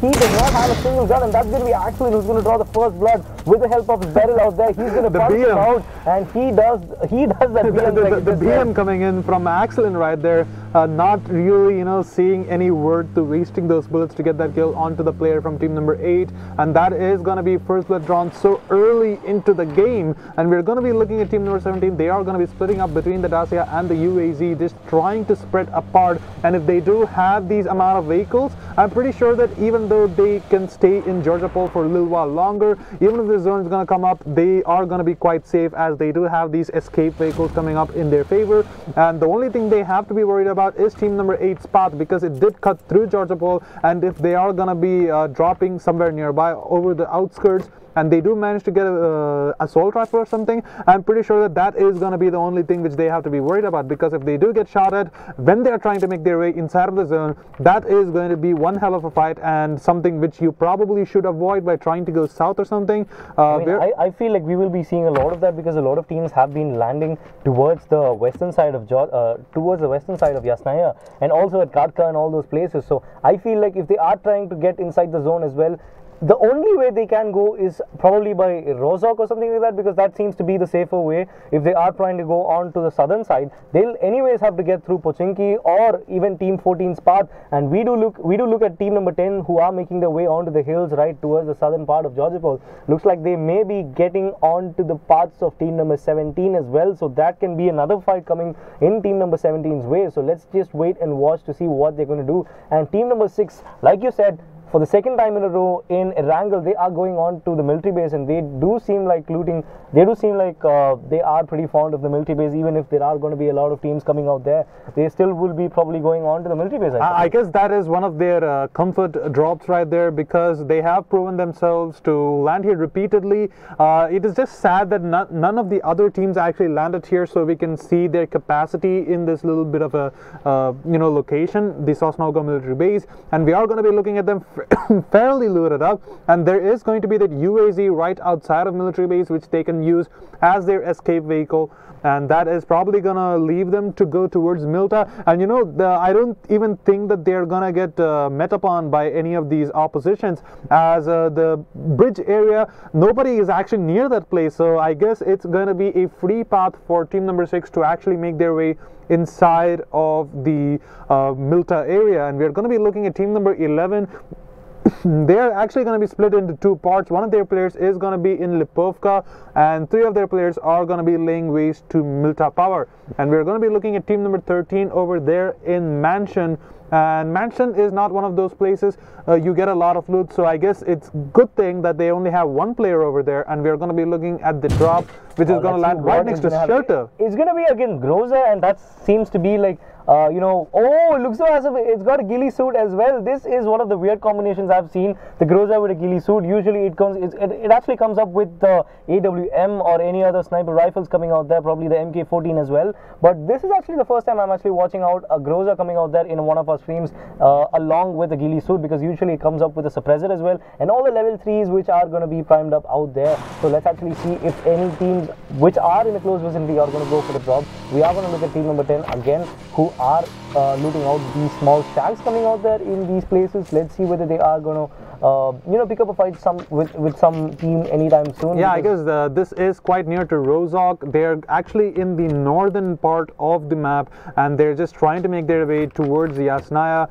And we are going to be looking at team number 16. They are actually very close to the zone, and it's a really good position, because if team number 12, team number 17, team number 14 and team number 5 have to make their way towards the white zone, they'll probably have to run into team number 16, and team number 16 are positioned themselves in such a way that they are going to be taking a fight. And if they do manage to get a bunch of these kills, I'm pretty sure that their standing in the tournament is going to be quite good, because team number 16 have not been performing as well as their counterparts. And we are going to be looking at team number 14, who by the way got the 2nd place in the last match. And we are going to be looking at them. They are going to be looting all these small buildings right here. They did manage to get themselves a decent amount of loot, so I don't think they're going to be in any trouble. They will have to make their way towards the middle continent right now. They can actually either make their way onto the middle continent, or probably wait till the zone is going to try to even touch them, because mind you, this is probably the only place where people from Georgopol can go on to the zone. And I think if they should be going on to Katka or something like that, they will be met upon by other teams as well. So if there is a way where the teams from Georgopol or the hospital, or even the teams which have landed on the northern side have to go, they'll have to go through this side as well. So they can be one of the first teams which can take a fight, and I think team number 17 are quite imminent to that. But that doesn't seem to be the case, as they are going to escape. They're going to make their way to a little bit deeper inside of the zone, because they are not really in the zone. They will have to move through Rozhok and possibly have a little bit of a scuffle against team number 16, because they are at the border. And we are going to be looking at team number 16's position right there. We also see one more team is going to be making their way closer to their position, and we are going to be looking at a little bit of shots getting fired from team number 16, and this is going to be a tough situation for the guys who are going to be making their way inside. And let's look at... But actually they're not even giving a damn about it, because they pretty much know that there is a team out there at the apartments, and they feel like they are not going to take a fight, because mind you, team number 12 did not play it out really well in the last 2 games, and I think all they need to do is right now is make sure that they are finishing in the top 4 or top 5, which is going to give them a lot of points. And I feel that is something which they are going to do right now, as they're not even giving any damn to anyone. And team number 12, by the way, were the ones who were actually eliminated by team number 13 in that little fight in Miramar, where you saw Prajwal actually getting 2 of those easy kills. and waiting for his teammates to actually make his way, and that was a complete teamwork. Team number 12 did not get any kill in the last game, and they just had humiliation being spent upon them as Prajwal and his friends just demolished them in that game actually. And we are going to be looking at team number 16. They are actually going to be making their way deeper inside of the zone. The zone is going to close on any moment now, and it's a good thing that they are going to be moving here and there. And look at this. This building is actually one of the most strategic places in the map because it has this L shape, and you can actually look at every angle, and it has a really good vantage point on all these roads right there. You see those 3 roads getting connected into one place. And while we are at it, we see team number 5 as well as another team near the loot, and looks though as if Indrajit is going to get one of his teammates for the second time in a row. This is quite tragic coming out there from team number 5, as they were trying to fight it out with team number 12, who are at the drop. Looks though as if they are going to take it pretty easily, while the other team number 5, were trying to take a fight with them, and it was quite unfortunate that Indrajit rammed his vehicle onto his teammate, and that is going to happen for the second time in a row. We saw that happening in Miramar as well, and that is going to buy team number 12 a lot of time for them to go and take the drop, and that's going to be the Groza as well as the ghillie suit for zoning forever for team number 12. And you know, if they are going to go late into the game, that's going to be pretty much useful for them, as we are going to see team number 12 trying to blast that vehicle off from team number 6 is Speedy. Looks as if he is losing control of that vehicle, and that is actually a good play coming out there from team number 12, even though they did not take that kill or even that knockout. That was a lot of damage onto the Dacia. Looks as if the other players from team number 6 are trying to make their way right from behind.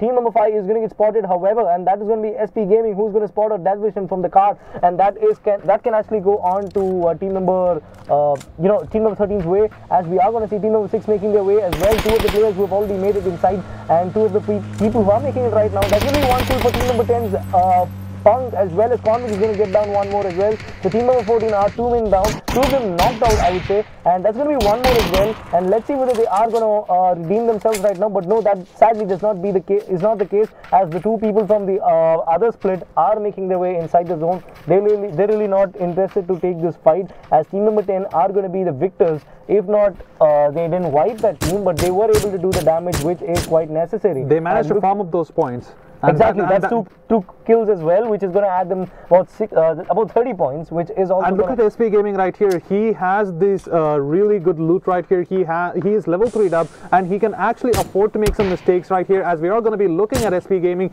he will be able to spot out Anonymous right there on that little bit of a window, and he is going to be just using that smoke as cover as he tries to heal himself up. As the medkit is going to get spent this early on, the smokes are also going to get thrown a little bit forward, so his teammates can actually make their way to go for the storming of that building. We are going to be looking at team number 12 going on to team number 5's position anytime soon right now, as we are going to be looking at SP Gaming. He is going to spot out 1 more player. That is going to be Anonymous. He's not going to get tagged for a lot of damage, but he did do the trauma onto team number 5's players. As we are going to be looking at SP Gaming, he is going to be throwing that grenade onto that building. I don't think that actually landed inside, as we are going to be looking at Anonymous and his friends. They are going to be scuttling about. They are scared of the grenade. We are going to be looking at 1 more grenade getting cooked up by SP Gaming, as we are going to be looking at team number 5's Cheru. He is going to be looking through that window. He will be able to spot out 1 of those players onto that Dacia, but I don't think he will be able to get that kill, since the Dacia is quite good for It's going to be SP Gaming who's going to get. Oh my god, he was just about inches from dying out there.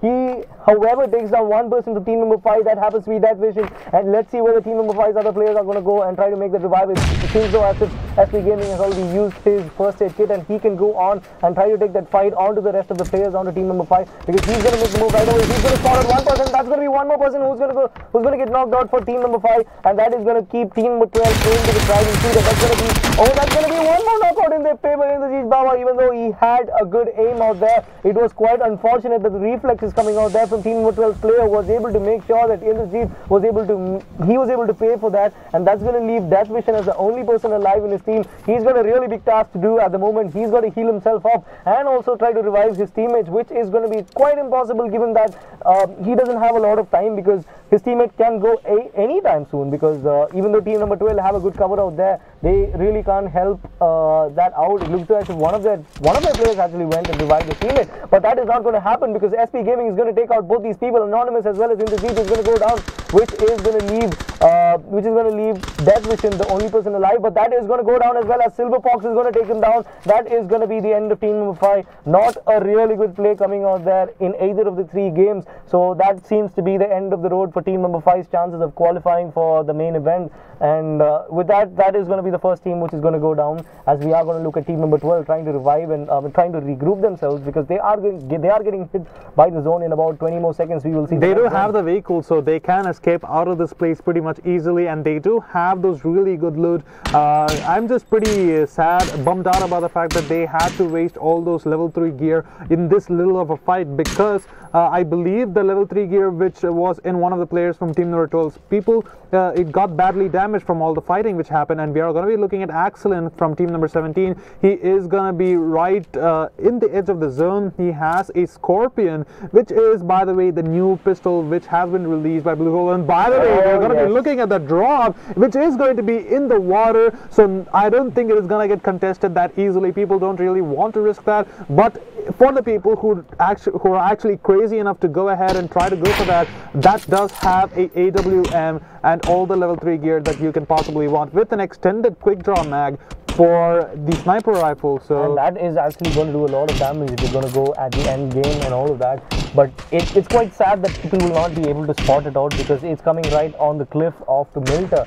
That is quite hard for people to spot it out, and if they are actually following the drop or something like that, they could probably try to go and get the drop, but I don't think that seems to be the case, given that a lot of teams are moving into the mainland, deeper into the white zone, and I think that is something which is not going to go in favor of any of the teams, I would say, as we are going to see Mowgli, who is spotting out the people from team number 17, and I think they are still wary of the fact that teams are closing in on their location, and I think that is something they need to work on right away so that they can pick up a fight and try to go inside deeper into the zone. We are going to see Strix, who is going to spot out the people from team number 17 trying to escape in that vehicle, and looks though as if all the 4 people are going to go away from the zone, trying to get inside the white zone, and I think that is the most sensible option coming out there from team number 17, because they should make sure that they are not getting damaged by the zone, because as that is happening, we are going to see team number 6 and 10 trying to take a fight right now, while 2 of team number 10's players are going to get knocked out, which is going to leave just 1 person alive, which happens to be Neo, and that is going to give them a lot of time. A lot of smokes being thrown out there by Neo is making sure that he is getting enough time for him to revive both his teammates, while we are going to see Punk, who's going to go down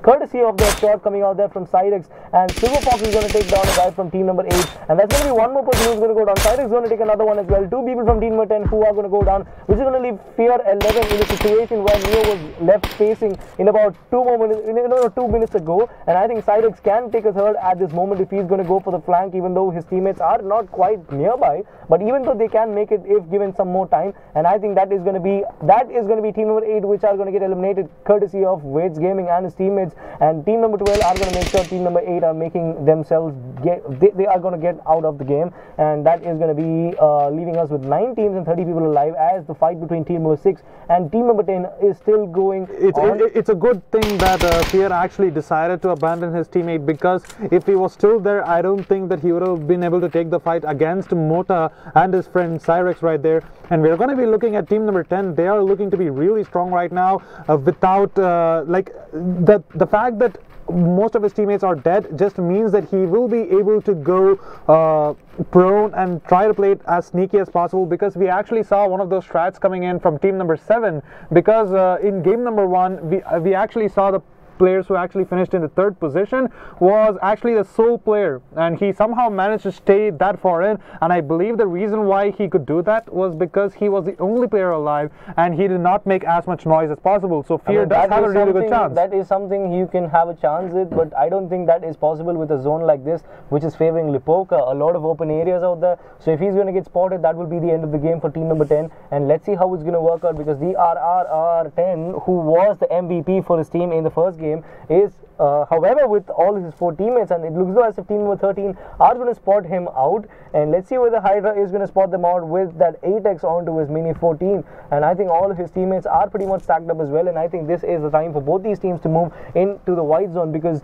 the zone is going to do considerable amount of damage, I would say, because this is just the 4th zone coming out there, 3rd zone coming out there. The phase 4 is going to come out in about 20 more seconds to see where the next zone is going to pop out, and we are going to see team number 7 still waiting out there to see if people from behind are going to try to flank him out. 3 people in front, while 2 of them are making sure that they are watching the backstab or something like that, because we always see a lot of people coming towards the line of the zone to try to spot out people who are waiting or sneaking out there, and I think that is something they will be waiting to see what is going to happen, as the next zone is going to come in favor of the majority of the teams which are right inside the zone, which is coming right at the edge of the mansion, all the way up to I guess towards the edge of Milta, I guess. Well, that is exactly the zone, and we are going to be looking at team number 7. They have managed to spot out team number 13's players actually making their way. I guess they actually abandoned one of their teammates, thinking that he can actually look towards their back. Since no, but I feel they are going for the drop, I guess, because we see all of them regrouping at the same place, and they are actually spotting out someone. I think they are spotting out team number 10, but meanwhile it's going to be Cyrex who's going to take down a couple of knockouts out there, while it's going to be team number 14 who's going to take down a knockout as well. So at the end of the day, it's going to be team number 16 who are on the receiving end, which is going to leave them just with 1 person alive, and that's going to be 1 kill for team number 16's Strix Red NL, as he is going to take down Mota Pota, while team number 11 is going to try to take down a couple of guys from team number 12, and that is going to be 1 person alive for team number 12, which is going to make it really hard for them to try to regroup, because we still have about 9 teams remaining in this, and not a lot of them have their spots cut into the grand finals. So I think there's a lot to fight for, and looks as if team number 16 Strix is going to go down as well, which is going to leave just 1 person alive. He's going to go and try to make the revive, and Cyrex is going to be the MVP for his team, because he's already got about 3 kills right now, which was not the case in the previous game. He was he was playing it really hesitantly in the previous game, which was not really helping their case, even though they finished in the top 5. But I think this is the time where they are going to change the game, they are going to change their strats, and let's see whether they can actually change their fate right now, because we are going to see Cyrex, who is making his way, trying to flank it out, and I think Let's Kick Asses is waiting for it. He knows that there is a guy who is going to come out there, and that is going to be Cyrex. He's going to take down one. Can he take down another? But that sadly is not the case, as Strix Red NL is going to deny him from that, and he's going to take the revenge. He takes the revenge for getting that knockdown previously, and we are going to be looking at team number 7. They are actually looking kind of strong. They don't really have a lot of these kills, but they do have the numbers advantage, and they are going to be moving further into the game without losing a lot of their people. And we are going to be looking at team number 11 and team number 17, and one more team, actually, I guess the last player from team number 12, who is going to be in the closest vicinity. We are going to be looking at Zonic, who, by the way, is not having a lot of these good loots, and team number 11, they are actually holed up in these 3 consecutive buildings,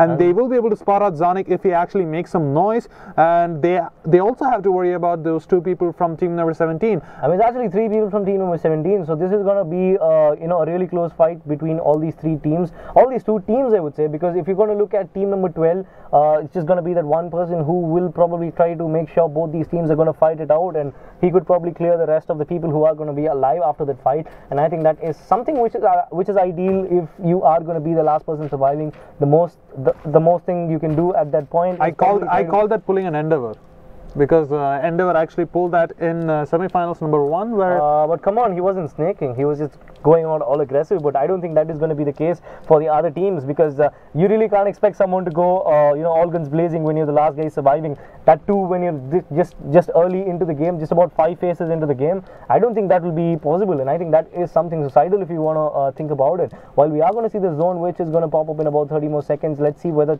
all the teams from Lipovka are going to try to make it from where they are onto the zone, and Lithuanian Action is going to spot our team number 14, and not just spotting out them, they are going to give their location away to team number 12 as well as the other team onto Lipovka, and that is going to be a couple of knockouts coming out there for team number 13 onto team number 7. Syndicate as well as one of his teammates are going to go down, which is going to cause them a worry as well. So in about some more time, the zone is going to pop out, the blue zone is going to move in and it's going to close in, and let's see whether team number 17 are going to spot out team number 8, and this is going to be really tricky at this moment, because there are too many people to watch out for, as team number 17 will have to watch out for team number number 14 as well, but looks as if they are going to get inside as well, as team number 11 are making their way inside the white zone, and team number 16 are having a fight with team number 7. Let's see whether they can actually try to take this out, because one of their players are already knocked out, and team number 7 is going to get tried to taken down by team number 13 as well. So he is in a lot of pressure at the moment. The zone is also closing in, so this is a lot of things to do for team number 7 and not a lot of time for him,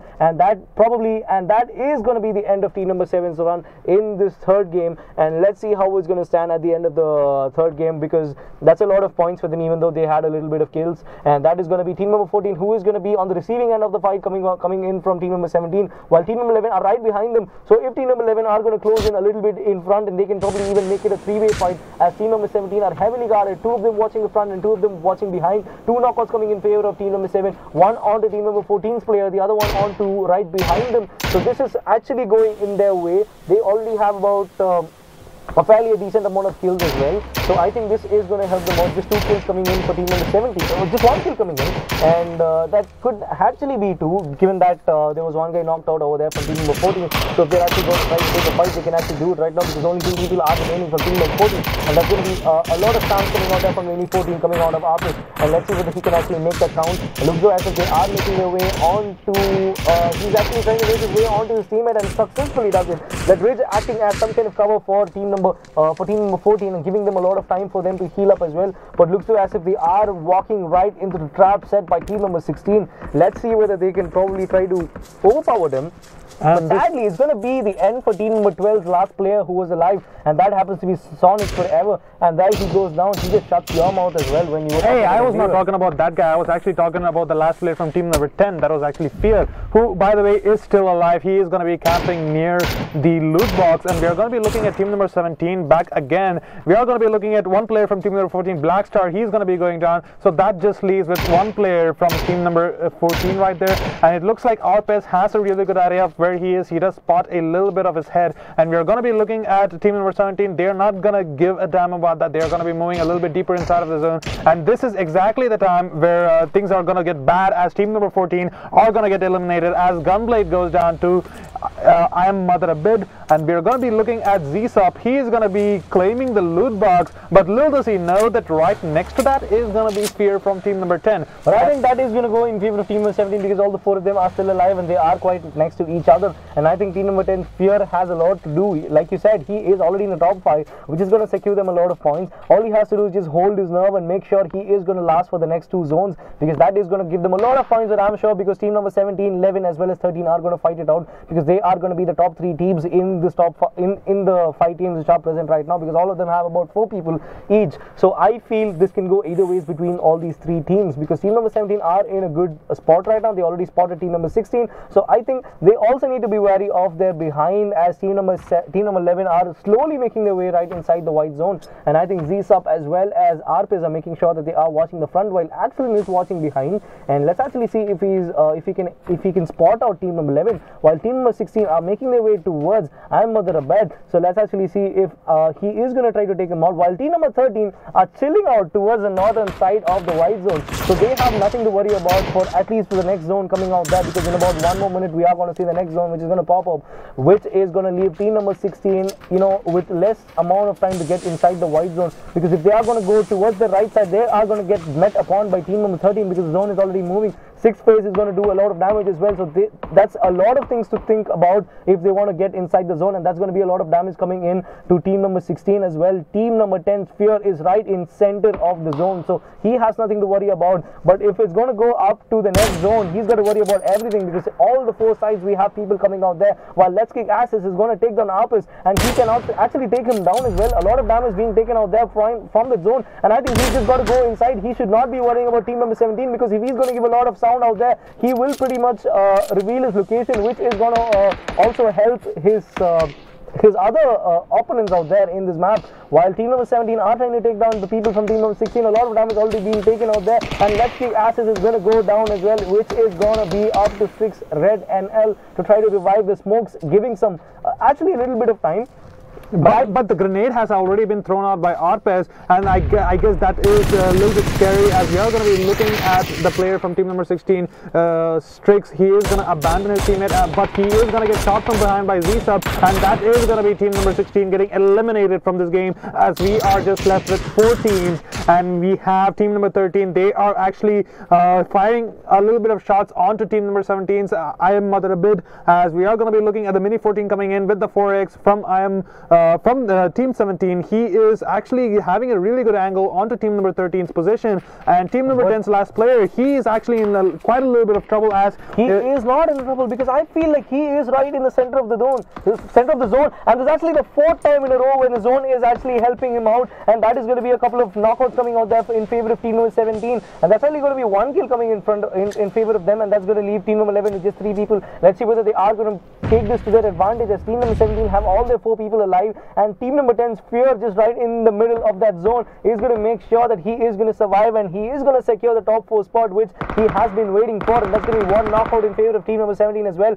DZ Sada is going to go down, and that's going to be just 2 people alive for team number 11. Let's see whether they can actually try to pull this behind, and let's actually see whether they can actually, you know, try to get this in their favor, because that's not going to be a lot of time left for them to make a move right now, because team number 17 are closing in, and Mindbug just trying to snake it around, and Twitch TV Zoid is actually also trying to spot out team number 13's players. And while this is all happening, team number 10 and team number 13, the last player from team number 10 and also the players from team number 30, are making sure that they are just getting inside the zone, so that once these both teams are done with their fight, they can make sure that they can salvage whatever is remaining. And I think that is a good strategy coming out there from team number 13, even though they have I think they have about 3 people remaining. I guess team number 10's survival depends on the fact that team number 11 and team number 13 actually go for a fight, because team number 13 seem to be heading towards team number 10's position, and if team number 16 are going to be preoccupied by fighting someone else, that is going to allow Fear to actually stay a lot longer in the tournament. But coming back to team number 17 as well as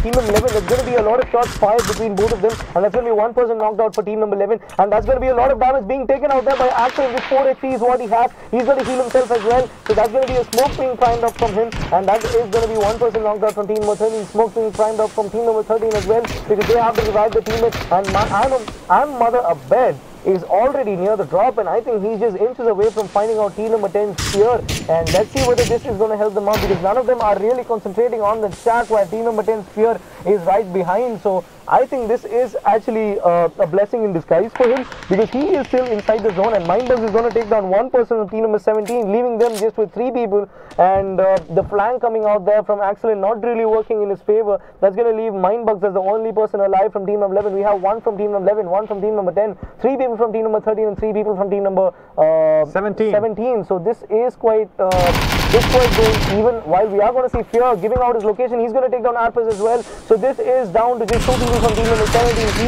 is going to be the game changer, I suppose, because even though he's just got 1 kill out here, he's going to knock out on to team number 17's player. When they just had everything in control, we just saw Axelin going down. We see 1 more person going down to Fear. So this is going to go either ways, because I really can't say. Oh, that's going to be 2 kills coming out there from Amit Kolzira with that calling kind of wave coming out there, and that's going to be Fear who is trying to take down Amit out there, which is going to leave us just with 8 people, 1 of them being knocked out from team 179. He's going to take down Wheezy as well. So that is going, oh my god, this is going right down to the wire. We see Fear getting taken with a lot of damage out there coming from Amit Kolzira, and that is going to be the end of his run. Team number 10 were able to come out till the 4th place, and that is something really commendable coming out there from Fear. He made sure that he made the last 2 zones count, and that is why he was able to get into the the top 4 position for this game, which is just leaving us with 3 teams right now, 6 people alive. But then the most intriguing part of this is that team number 13 have still 4 people with them, and make that 5 people alive. This is going to be a 4v1 in favor of team number 13, and it is all up to team number 17's I'm Mother Abed. So this is just up to him, and he's going to knock out 1 person. He is trying to transfer the spray onto another person, but he does not have enough health, and that is going to be team number 13 who are going to clinch this game, the 3rd game into this BO3 series, and their first chicken dinner. I mean, that's actually the 2nd chicken dinner, and this is actually the first time we are going to see a team going out with 2 chicken dinners. We have seen a couple of them going for 3, and Indian rivals GGWPA would say, we don't win a chicken dinner in this kind of game. And what a play coming out there. They were able to make sure that it all counted. They had about 9 kills coming out there in this game, and Shooting Pandas made sure that they were counting as well. They made sure that even though they didn't finish well in their first game, they finished 5th in the first game, and they got a chicken dinner in the second, and they made sure that this game was counting, and that's a lot of points on the board for them as they were finishing second. They have a fair amount of kills as well. They have about 8 kills coming out there, while team number 3, that happens to be, I guess, team number 11. Yeah, I guess it is, and they have played it extremely well. They did not get as much kills, even comparing to team number like Shooting Pandas. Actually, they somehow managed to even the scoreboards out. And what is actually going to be intriguing me is the fact that the one who finished in the 4th position, team number 10, yeah, Carnage Madness, they are going to be having 3 more kills in their favor, plus that 4th place finish, the top 4 finish, which, by the way, they were at the 4th position when the end of the second game the scores are tallied up. So let's just hope that the effort being put out by Fear 001 will actually give his teammate the free pass to go to the Mumbai LAN finals. And I think that is quite, that's quite amazing, because they were able to make sure that they, even though they finished 4th in this game, the fact that they were able to finish 2nd in their first game, as well as a consistent performance across the 3 games, even though they didn't get any chicken dinner, and or also a lot of kills, that is going to add up in the standings, and I think that could boost their chances of coming up to the finals. And I think we really can't say anything until the stats, until we are going to give out the scoreboard. And I think the team to look out for, like I said, Shooting Pandas, as well as Indian Rival. So, by the way, got two chicken dinners, not consecutive, like the first Erangel and the second Erangel. Consecutive Erangel chicken dinners, I would say, or else. So that was quite amazing. Okay. They were able to get those 2 chicken dinners in quite exquisite fashion, I would say. Teamwork coming out there. They played it very consistently, and consistency is not something you can expect a lot in a game like PUBG, where there are a lot of random elements, like you don't really know where exactly these players are going to be coming from, and that random factor, beside that, they somehow managed to have a consistent gameplay. I mean, their usage of utilities. I also would commend them for the way they played in Miramar as well, because it's not just about Erangel, because if you are actually looking at the matches which have been played in the other tournaments and all that, we also saw a lot of games coming out there in Erangel and not many with Miramar. So when you are actually adding a map like Miramar into the mix, and looking out, just sprinkling salt on the wounds, just putting a lot of those random stuff over there, and just trying to have these people just battle it out over in this amazing battle royale game that is PUBG. And we'll actually see how the standings are going to be. And I think the reason why I believe Fierce team is going to be staying on top is because their performance in the previous one was pretty good. And adding that up with the fact that the other teams, which actually ended in the 5th, 6th and 7th position, they really did not have a lot of kills. I mean, yes, coming into the 3rd game, we really saw that the number of kills which the teams got in the the bottom half of the table, it wasn't really great. So I don't really expect a team to, like I said right before the game, I really thought that some teams which finished in the bottom half, they really have a good chance of coming out on top. We didn't see a lot of kills. The most we saw was about 11 kills or something coming out from the top 2 teams, and I think that is something which we really need, which we really didn't expect, I would say, probably because the map like Erangel is going to give you a lot of zones where you can crouch, or you can snake it out, a lot of cover coming in. I guess with that we'll be able to see who is actually going to be the qualifying for the LAN finals from semifinals number 4. So let's get it started. Let's actually see which 4 other teams which are going to qualify right now, as the scorecard is going to come out right away. And we are going to look at the winners of the semi-final 4. That happens to be Indian Rivals with 1520 points, closely followed with Shooting Pandas with 1490 points. Just about 30 points between both these teams, and that is a number which is quite surprising. And you know what? Team number 10, that is Fierce team. Madman Carnage. They got it to 3rd place, man. I mean, Fear, he played it really safely in that last zone, and pretty much just being that element of chaos amidst all of that people just fighting against each other, that actually allowed him to get that top 4 finish in the 3rd game, and also 3rd overall. I mean, yes, that is a quite amazing fact coming out there. Madman Carnage making sure that they are getting qualified, and also huge props to Arcade Gaming for making it to the top 4. They really played it out well in the last 2 games as well. It was quite sad that Team Amaklud was not able to. They were not able to make it, even though it was just about 100 points between the 4th and the 5th place. And also the other teams, LGN, Office Blues, Luteras, Bridge Campers, Next Level Gaming, as well as FC UK. They weren't able to make it there, and probably the next time when we are going to come up with a PUBG tournament, we can see something better from them. Huge props to all the teams which participated right now, and it's going to be Indian Rivals, Shooting Pandas, Madman Carnage, Arcade Gaming, the 4 teams from semi-finals 4, which are going to qualify all the way to Mumbai for the LAN finals, where they are going to meet up with 12 more teams, and 16 teams, the best teams from India, are going to face each other on the grander stage, where they get the bragging rights, and that's going to happen on the 24th, and that's happening in Mumbai, and I'm really pumped up for that.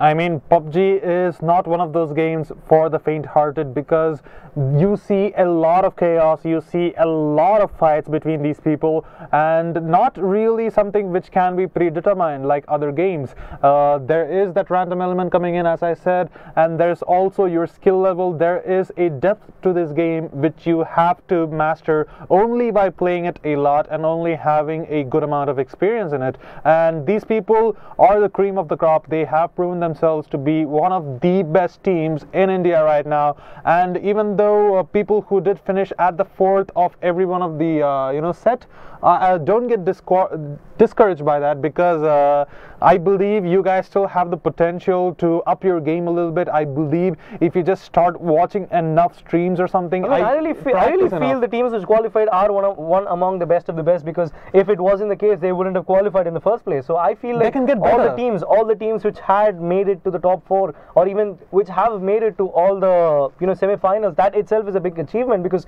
they were not just the teams which just came in and they just played the semi-finals. They went through a lot of rounds and a lot of opponents as well. So that is something, that is champion stuff coming out there from all the teams which had participated. And talking about champions, we will see right now who are going to be the top 16 who qualify for Mumbai. And without any further ado, let's get the drums rolling as we see Team EDX, Only TPP, TEG Esports, Global Esports, What is Dinner, Raptors, Venga Boys, and Easy Company. And the other 8 people coming out there and who had qualified for the main event are going to be Rat Syndicate, Straight Outta North George, 2 Easy Gaming, Arctic Warfare Masters, Indian Rivals, Shooting Pandas, Madman Carnage, and also Arcade Gaming. So these 16 teams are the ones which are going to fight it out against each other to see which of these is going to be the best team, which is going to qualify for which is going to win. And also I'm really pumped up to see which is going to be the team which is going to win, because a lot of good teams, a lot of dominant teams coming out there from each of their semi-finals. I think the ones to look out for are going to be Global Esports, Raptors, and we have Straight Out of North George, and especially the ones which we saw today, Indian Rivals, who by the way topped their chart right here in this set. And these are the people who actually finished first at the end of the tally. And also, I would also say that teams like EDX, teams like TEG Esports, teams like Shooting Pandas as well, and also other teams like 2 Easy Gaming, which also gave a good fight to the other team which we had, which were the winners yesterday, Straight Out of North George. They had a good fight with them. Gave them a run for their money. That is the term, Tango. As exactly, we saw like depression. These teams also have a really good chance of winning it as well, and not to mention the other teams which are participating as well. Because in a game of PUBG, I really can't expect any team to just win it out just like that, because there are a lot of factors, like you just said, a lot of factors with the skill, the luck, and all of that. So I think you really can't say it that this team's going to win and all until you just gonna see until you at least measure how they stand against in their own set. And we will see that in Mumbai in 24th of November. But don't go anywhere, because there is one more game for Acer Predator League 2019 which we have not yet decided who's going to be going to Mumbai, and we will decide that tomorrow at 3 p.m. So don't go anywhere. Grab yourself some popcorn and hit the subscribe button, because... And by the way, that game is going to be Dota 2. Oh yeah, Dota 2. I mean, so we are going to see the best teams of India in Dota 2, which are going to fight against each other, just like how we saw for PUBG. And we will be any Signify fans over there, go ahead and leave a comment down below. Cause he's just being biased. You just don't. Hey man, they're pretty good. So we will be actually catching you guys at 3 p.m. tomorrow. And until then, this is Tango, also known as Sridham Vishal. And this is Olbert, also known as Siddharth Prashant, and we are going to be signing off right now.